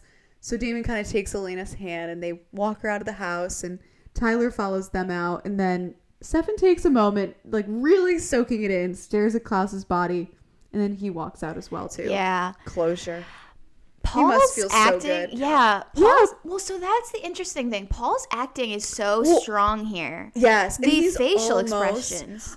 Well, okay, yeah, I kind of just wanted to like breeze through it to get it done. Get it out. But also Joseph Morgan's facial expressions. Oh my God, all of the betrayal. The betrayal, the hurt, the agony. Like, I'm actually surprised, and I think it's better that they didn't, but I'm kind of surprised they didn't have him try to say like one last word to Stefan or something like that. Yeah. But I think it's better that they didn't. It's better that he didn't. But and it's like, what would he say? It's one of those things where I'm like, it's a shame the show was written when it was, because there really would have been like a romantic Stefan Klaus plot if it were written right now. There really would have been. But obviously shows didn't have any sort of, LGBT representation. So it was not a thing. And of course not the male leading actor. No, of but course not. It really is crazy the like connection that those two have. It really is like, it doesn't make sense. And both of them are acting so well that this connection is just so strong in this scene. Like the betrayal on Klaus's face. And Stefan to me looks heartbroken. He does. Like he's not like He's not like happy. He's not grinning while he's doing this. I think he is taking it in, but he's not like, like we won, like and it obviously doesn't make sense for the heartbreak to be like, I love Klaus, I'm sad he's dead. Yeah. I don't know if it's supposed to be like he's heartbroken and that he's like, this thing he's been trying to do all this time is now over, and where does that leave him? True. The like bittersweetness of getting that closure. I don't know, but like the facial expressions these two have, you could do an hour-long podcast just talking about their faces. Oh my god, yeah. Just in these like 1 minute sequence. Like it really is that. It's so powerful. They're giving everything they can to They this. are. Yeah. Yeah, Klaus is saying nothing. He's literally dying. Yeah. But his face is saying so much. Yeah, like it really is. This is Stefan. Yeah. Yeah. These two. It's so poetic. I love everything about this. I love the Joseph Paul, Stefan, Klaus pairing. Like, yes. They're both such good actors. Yeah. It's like when they're together. Yeah, they're really great together. Yeah. And isn't that how Joseph got the role of Klaus too? Was that Paul suggested him? He knew him before. Oh, I didn't know that. I'm pretty sure that's the backstory. Someone fact check me if it was someone else, but I'm almost positive it was Paul. Was they were trying to find Klaus, they couldn't cast. And I think he had worked with him before and was like, this guy could be good. Yeah. So that's it's really crazy. And so maybe that feeds into it, too, that they've known each other slightly longer. Yeah. Because I was going to say, they have great chemistry. They do. Yeah, they really do. I love them. Just when you thought there were so many iconic scenes in this episode, there couldn't be more. One of the most iconic shots. I'm mesmerized. I'm sat when I see this edit. Yeah. Elena walking the dogs. Yeah. At the Gilbert house, or just outside the Gilbert house, Stefan, Elena, and Damon are getting out of the car and walking across the street towards the Gilbert house. They are in sync. They are giving bodyguards. It is like, I love the edits to this. Like, any edit, I've seen so many that include this clip because there's just, it's one of the rare shots, I would say, of like the three of them all together, the boys walking in sync, like, and they're both like, red alert, looking around like they're taking this seriously. This is their job, and like I said, they look so good this episode, both of them. Yeah, they do. So this whole shot is iconic to me. But anyway, so they're walking. Elena definitely is looking like a bit sluggish, like she's kind of she's this her last bit of energy she's got is to get upstairs and in bed. And so she's saying to them, like, you two are really going to walk me all the way to the door, aren't you? And Stefan comments, you lost a lot of blood today. He probably is like, we'd rather be carrying you, but this is what we'll let you walk. Yeah. And she's like, yeah, I know, but I told you I'm fine. I have a little headache. Dun, dun, dun. But Damon says, yeah, but the sun's about to go down, and Rick's going to be able to terrorize the streets any minute. And Elena says, yeah, but he can't hurt me. It's you two that we should be worrying about. And Stefan brushes off the worry as they're walking up the porch. He's like, no, he won't be able to find us. And Elena opens the front door and starts to go in, and Stefan says, I'll call you when we get back. And Stefan and Damon like turn in sync to like leave and go back to the car, but Elena stops them by saying, I know it's selfish. And they both turn back towards her, and she continues, I know that it seems like I'm stringing you both along, but I don't know what I'm supposed to do. I mean, if I choose one of you, then I lose the other one. And I've lost so many people. I can't bear the thought of losing one of you. And the brothers like take a minute. And they don't really say anything. They kind of exchange looks between each other. I feel like they're both trying to keep really neutral faces. As opposed to like the Klaus and Stefan scene where the faces were giving everything. Every emotion was on the face. These faces are both very blank.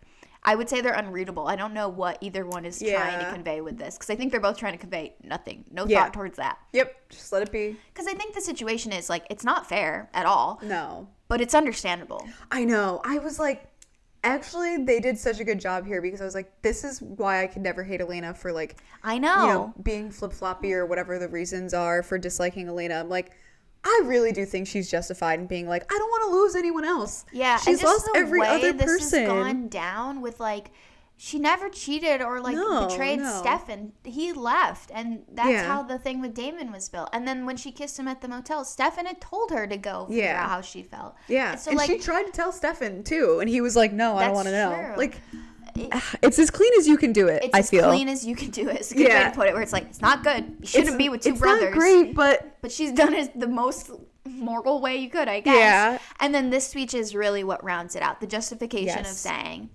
I know it's bad, but like literally everyone I've ever loved has died. So like, what am I supposed to do here? Yeah. It's fair. It's, it's not fair, but it's understandable. I think. Yeah. Agreed. And clearly, like, the brothers aren't ready to have this conversation. They're not ready to dig into all of this at all. And so Stefan's just like, it's been a long day. Yeah. They're like, let's not do this right now. We're not doing this. It's not time for Elena, this. you have a drop of blood left in your body. Yeah. They also can probably hear everyone else is inside. They're like, this is not. Okay, I was going to get to that when we see that everyone's inside. I was like, they were crazy for this. Yeah, as of right now, they're like, we can't do this right now. Also, Klaus's body is out in the car right now. Like, that's true. This is not the time or the place, Elena. That's true. Which is maybe why she said it as the perfect out of being like, I can say it because I know we can't get into it. Yeah, so that's it's true. easy to just drop it and, like, it's done. Mm-hmm. So Damon then cuts into and he says, we'll call you from the road after we dump Klaus's body in the Atlantic. And she tells them, just be careful. Both of you. Mm-hmm. Again, very an intentional inclusion of I really do care about both of you. And Stefan and Damon both leave together. And Elena just stands there in the doorway and watches them go. Yeah. And she releases like a very heavy breath and then finally turns and walks back inside and closes the door. Yeah. I definitely feel like it's like the awkward like we need to have a chat about this before we like do or say anything in front of Elena. Like we need to get us two squared away before she talks to us about this so that we know what we're gonna do. Like what is the like next steps for it, as we'll see in the later scene. But yeah, definitely. But yeah. Anyway, inside. Anyway, we see inside. I mean, Elena didn't know, as we see, that they were all in here. But Elena goes back inside the house, and when she goes into the kitchen, she hears, like, laughter and people talking. And she sees Jeremy, Caroline, Matt, Tyler, and Bonnie. The whole crew. The whole crew there listening to her. I mean, at least Tyler and Caroline can hear what they're saying. Definitely can. I feel like Tyler's the type, though, where he'd be like, I didn't hear a word. Yeah, no. Caroline, though, is like, I heard everything. I heard every word. Which is what she says. I heard the silence. She does basically say that. Oh, my God. They're crazy for this. But anyway, Elena is immediately like, what are you guys all doing here? And Caroline says, welcome to our victory party. And Elena is like, what victory? We failed. Alaric is still out there. And Bonnie says, we know, but we've been trying to get rid of Klaus forever. And Caroline convinced us to enjoy it for a night. And Matt is like, to be honest, I'm a little pissed. None of you let me help you take down original brother number 2. And Matt puts his arm around Tyler, who's like, yeah, and he would have taken you right to the hospital, bro. They're having fun with it. And Matt is like, please, I'm more stealth than that. I'm like a ninja. And I know these boys. It's so funny. I know. I'm like, okay, they're having fun. And Jeremy is like, yeah, you wish. Like, they're just, Also, well, I love the way he does it because he does like a, you wish. Yeah. It's like very sassy. Elena's smiling. Everyone's enjoying themselves. Everyone's having a good time. And at this point, Caroline comes up to Elena and gives her a shot of tequila and is like, here, you need this. And Elena takes the shot from her and looks at Caroline, who basically admits that she heard the conversation at the door. And she's like, in her very Caroline way, she's like, you know that sooner or later you're going to have to choose, right? Girl, we know. Yeah, come on. we know. Come on. And Elena says she knows, and Caroline like kind of rubs her arm. And Tyler walks over to them and says to Elena, give me your hand. And then she gives him her hand, and he like puts salt on it for the tequila shot. And Elena says to Tyler, thank you to standing up to Klaus like that. And Tyler says, let's just say it was a long time coming. And Caroline adds, way too long. And then Caroline wraps her arm around Tyler and is like, all right, everyone, like, let's drink. And Elena, of course, responsible Elena is like, I do not condone this, by the way. And Jeremy is just like, you survived, Klaus. Make an exception, and then you can go back to being responsible tomorrow. And Elena's like, okay. And she starts to like raise her glass. But then she stops when Tyler is like, hang on. Do you guys hear that? So they all are like quiet for a second listening. Yeah, everyone's terrified. Yeah, everyone's like, oh my God, shitting themselves. Klaus is about to throw another picket fence through the door. Exactly. It didn't work. And then Tyler's just like, that's the sound of a Klaus-free life. And they all laugh. And Elena raises her glass to a Klaus-free life. And they all raise their glasses too. And then Elena adds, and to all of you, my family. Oh, yeah. They really got me, my family. Know. And they all clink their little like shot glasses together and say cheers and drink. Which, should Elena be drinking? I was going to say 100% no. Yeah. This is crazy that they would even let her have even one shot. I know. I'm going to say this later, but it really is crazy how little precautions they take about Elena's whole situation. They're like, she's good. She's fine. She's been through worse. She hasn't been through worse. She was drained. Yeah. She was drained almost completely of blood. Yeah. Insane. Yeah.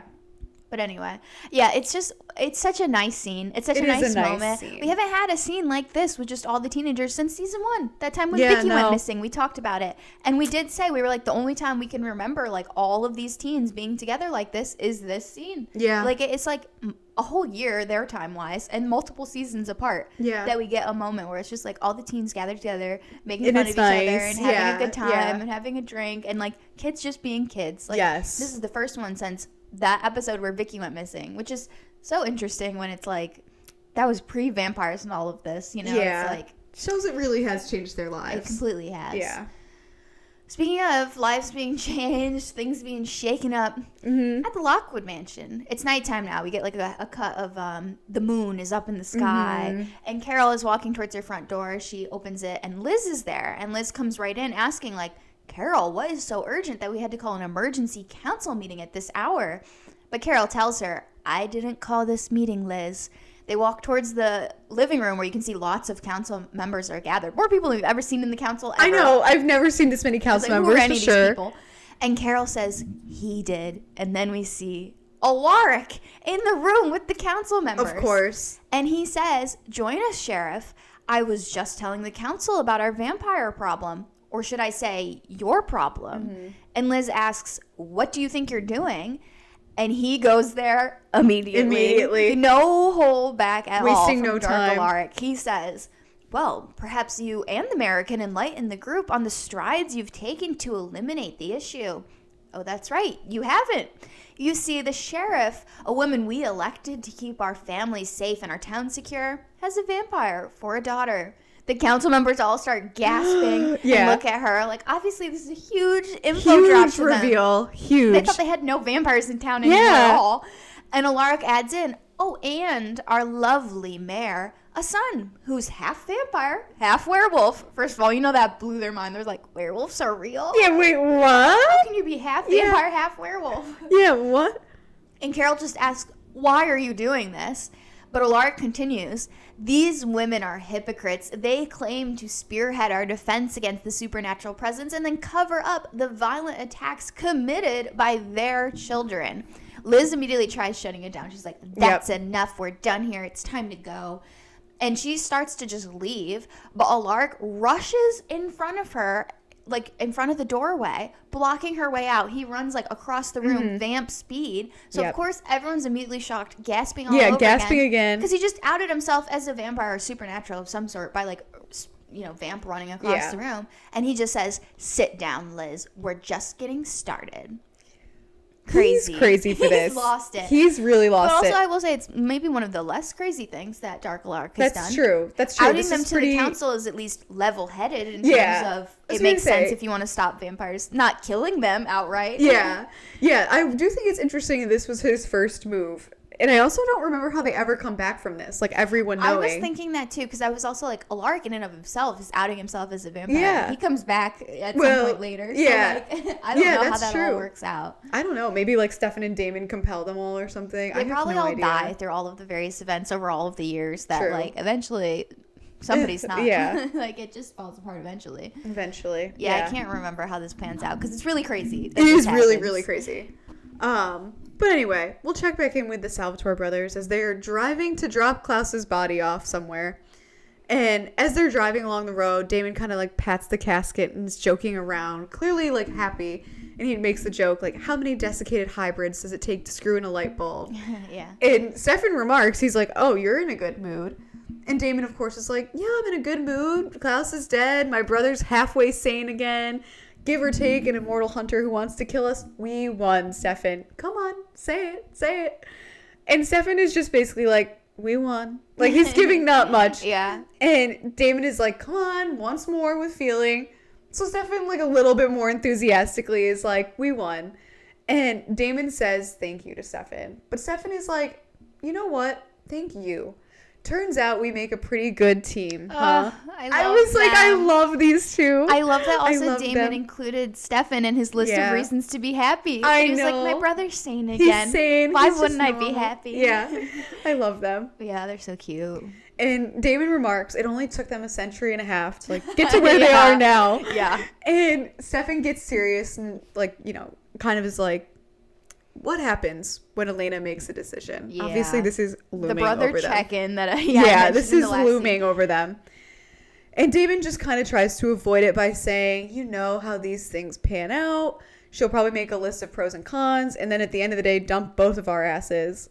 And Stefan is just like, what if she doesn't? Like, he wants to talk about this. Yeah, because Elena's probably not going to. She's going to pick someone. She's going to pick someone. And Damon says, well, then she'll pick one of us. And Stefan says, well, if she chooses you, I'll leave town and let you two be happy and not be bothered by me.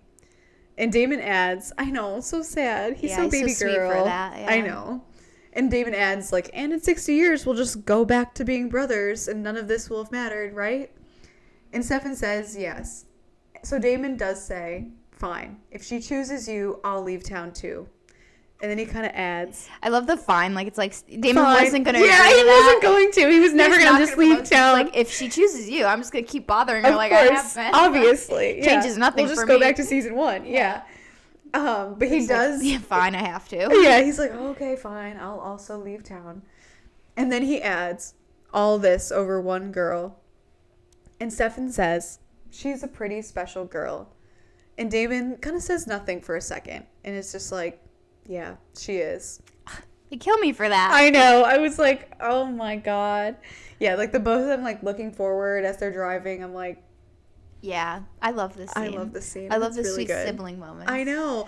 I also love that it pairs well with this last sibling moment. Like, I love these two. Yeah, we go into another sibling moment right after it. Feeling the sibling vibes this episode. At the Gilbert house, Jeremy is painting the window frame in Alaric's old room. They're sticking to it. They're like, this place is changing colors tonight. Yep. It has to happen. And so Elena comes in and he asks like if everyone's left now. And she responds by saying, it's just us, which is immediately the saddest way she could have answered that question of just instead being like, yep, everyone went home. It's just us. Just us. It's such like a sad acknowledgement of the situation. Yeah. And Jeremy comments, I hate this room. And Elena says, me too. And she does sort of like a scoff laugh to that where it's just this like awkward like, yeah, we're both so sad. Yeah. This is so bad. This is tough. But Elena goes on. She says, Mom and Dad were right. Alaric should just kill all the vampires and put an end to all of this. But then that means that Caroline dies. And Bonnie loses her mom. And the mayor loses her son. I love not Tyler dies. I was going to say, I can't say that seriously. I was trying to say it the way Elena did, and I was like, actually, I can't because it's ridiculous. Why did she say it like that? I think she was trying to, like, include as many people in the list as she could. Yeah. So instead of saying Tyler, she was like, the mayor and Tyler. But then why not do it for Caroline, too? I know. And the sheriff loses a daughter. Yeah. No, like, I don't know. I thought that was, I was like, so we don't care if Tyler dies. No, we care about Carol. We care that Carol will be grieving. She'll be alone too, actually. She would be really sad. alone. It would be sad. But anyway, the mayor loses her son. Tragic. And I lose Stefan and Damon. So, if it makes me the bad guy for wanting to keep those people alive, then fine. I'll be the bad guy. I still am. The mayor loses the son. I know. But Jeremy tells her, you forget that Alaric never wanted any of this. Mm-hmm. Once he carries out his plans, what if he decides that he doesn't want to live anymore and he kills his human connection to end his own life? That would mean that I lose you, and I'm not going to let that happen. And this is what I was saying last episode about the speculating about would Alaric potentially kill Elena at some point. Like, I think that is a valid fear that Alaric could kill Elena. Yeah. Especially once he's, like, killed all vampires. What's he gonna do? Just hang out? I gotta think he wouldn't. He killed, like, Brian Walters and Bill. I feel like he would go after the council for some time. But then again, that would move fast. That'd be like a day. He could wipe out the council. And if you've killed all vampires at a point, how many human vampire sympathizers are there? Not much. Just the council, basically. I guess unless he starts going after werewolves or something. But it's like, what's he gonna do with his whole life? It is a valid fear that he's gonna go after Elena. Yeah, it definitely is. But more so, it's like a sweet moment from Jeremy to be saying this to Elena. And Elena releases like a heavy breath. And she does like this like holding back tears type of smile where it's like, that's such a sweet thing to say. And she wants to smile at it, but it's so moving that you can tell she's like really affected by it. And Jeremy just tells her, I'm going to shower and I'm going to get some sleep. Good night, Elena. And he like gently like touches her cheek, like a little caress before he walks out and leaves the room. And she says good night to him as he's going. And she's just kind of left standing there thinking, love the sweet I know. I have to say before we get into the last bit. They're so tender. I just love... Yeah, it's such a strong sibling moment. And it's important for, like, what we're about to get into. And the next episode and the whole next season is, sure. For sure. He's an important factor in all of it. Oh, for sure. So, eventually, she goes and grabs a paintbrush, and she continues to paint the window frame. And she has to bend down to get more paint on the brush.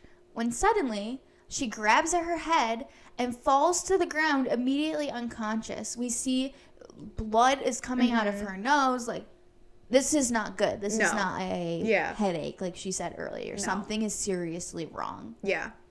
End of episode. Yeah, it starts pooling with the white paint. Yeah, I love the visuals. So good. Yeah, the spilled paint with the blood. Yep. It's really dramatic, but it's definitely, again, why was nobody more concerned about what Elena had gone through by this is what I'm saying. All of her blood drawn out of her. She hit her head, which I have to assume somebody noticed. Or she was passed out. She was passed out. I don't know. She was passed out either way.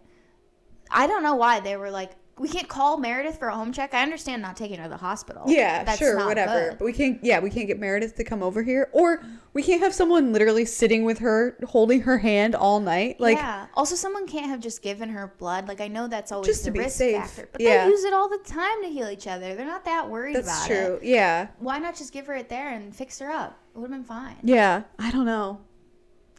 It really is very bizarre. Yeah, but anyway, I'm sure we'll be getting to that a little bit in the next episode because, of course, there will be a huge consequences from this. Yeah, that will... This is the plot of the next episode is what happens to Elena. Yeah, so clearly. We'll get into it. But that's it for this episode. Yeah, for now, we'll turn it over to our voicemail host and hear what you guys have to say. Hi, guys. This is producer Shay.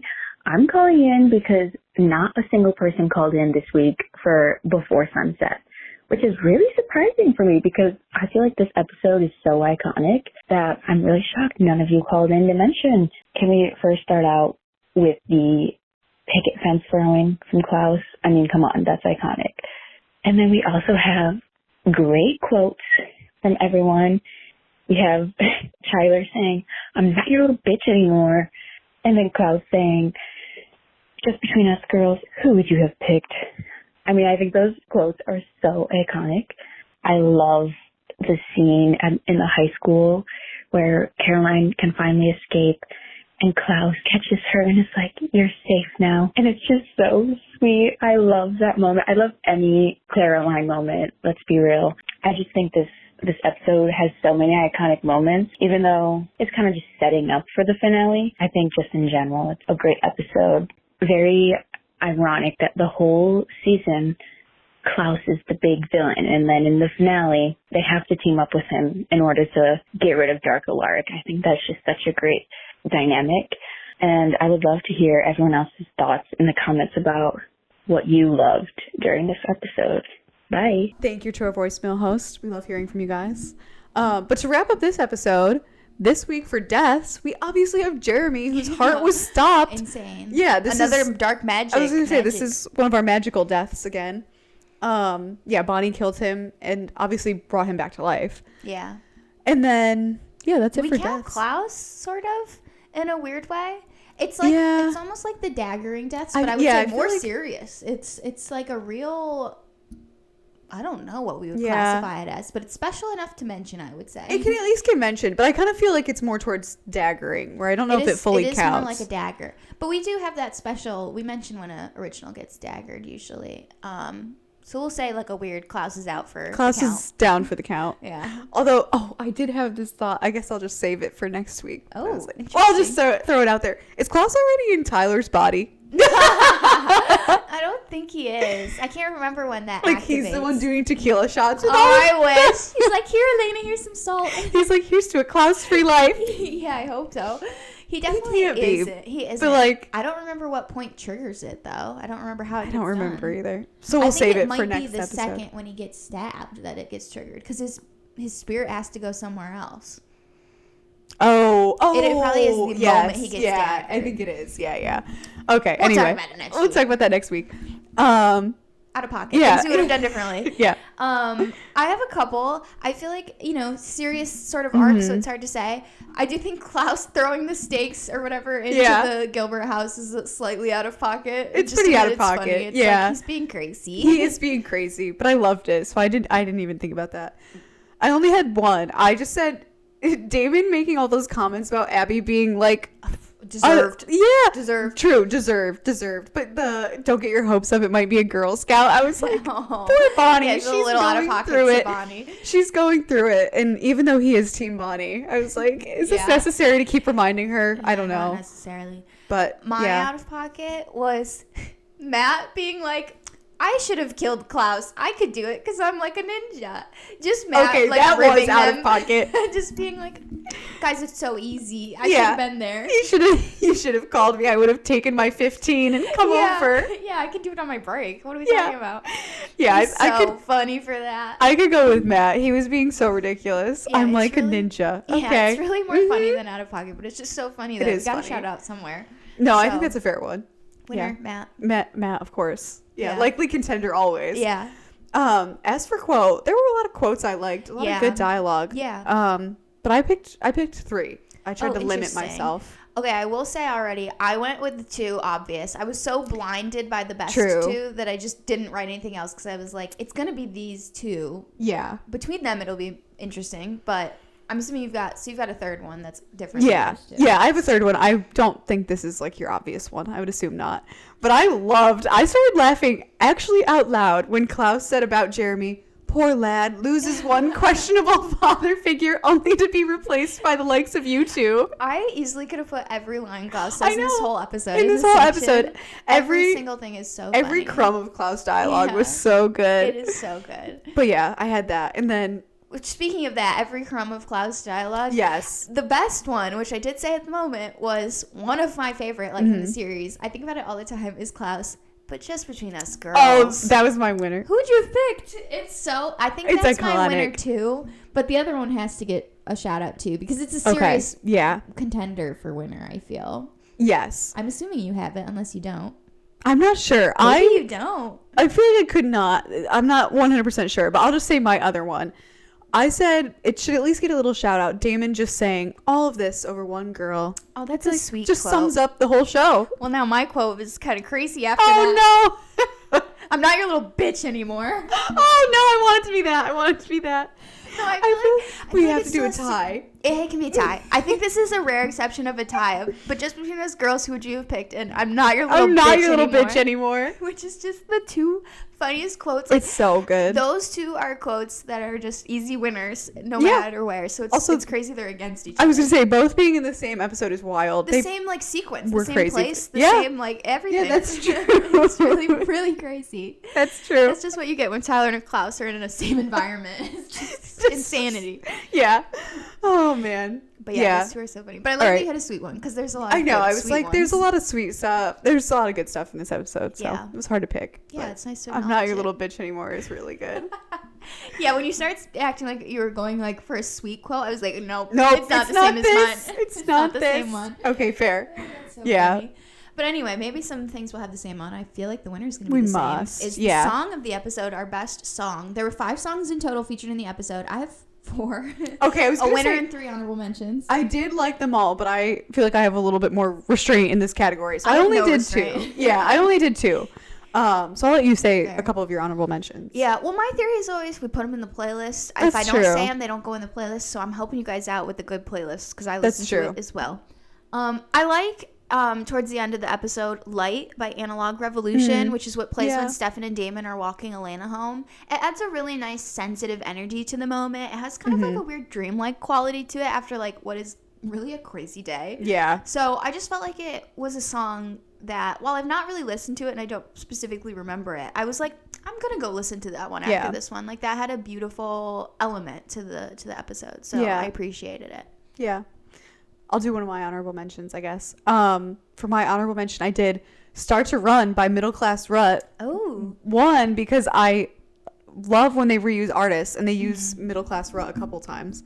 And then it's also just the iconic fence post throwing scene. So I'm like, it just adds so much to the scene that I feel like it's inherently iconic. It is iconic. That was I really debated making that my winner. I know. I did debate it. I was like, it's so memorable. I did think, I was like, this is pretty close to a tie for me. But I know. I thought that too. But then when I rewatched the episode a couple of times, I was like, the winner is so obvious. It has to be the winner. But yeah, I did really debate that one because I liked that one. It's so good. So I had one other honorable mention. Mine was Act on Impulse by We Were Promised Jetpacks. Damon and Stefan, when they're talking in the car about leaving town. I did really like that one. I thought that was like, again, like a really good tonal moment where like there's a drama element to it, but like a sensitivity and caring without being outright sad and tragic. It struck like the exact tone it needed to, which is I think really hard to do when it's like lots of songs are super super sad. It's easy to find like a tragic song. It's hard to find a song that is sensitive and emotional while not being overly sad, which is what you needed in that moment. You know, like the brothers weren't fighting, there was nothing bad happening, it was just a sensitive moment. And I thought that song fit that moment really well. I agree. I did hear it playing earlier and I was like, I do like that one. I could have given it a shout out, but we were running up on time, so I got you covered. Yeah, it's like we're good.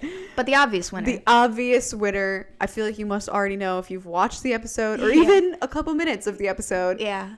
It's obviously Reno by Gods of Macho. It plays as Alaric is dragging Caroline across a parking lot as he's burning from the sun. Yeah, iconic. It's so good. It's so good. So memorable. Yeah. Immediate vibes are set. Yep. And I feel like that being like right at the top and that first like real look at Vampire Alaric, again, vibes are set on like what's going on with this situation. It's serious. He's it's crazy. Heavy. Yeah. And they played Gods of Macho. I think this is the third song that they've had from them. It's at least the third one we've mentioned in like a best song category. Yeah. They come up a lot and it's always very well featured and chosen in the moment. But this is my favorite one. I think so too. So love it. It's so good. We'll be adding Reno by the Gods of Macho to our best song of the episode playlist where we have every single winner of best song for all of season 1, all of season 2, and almost all of season 3 now.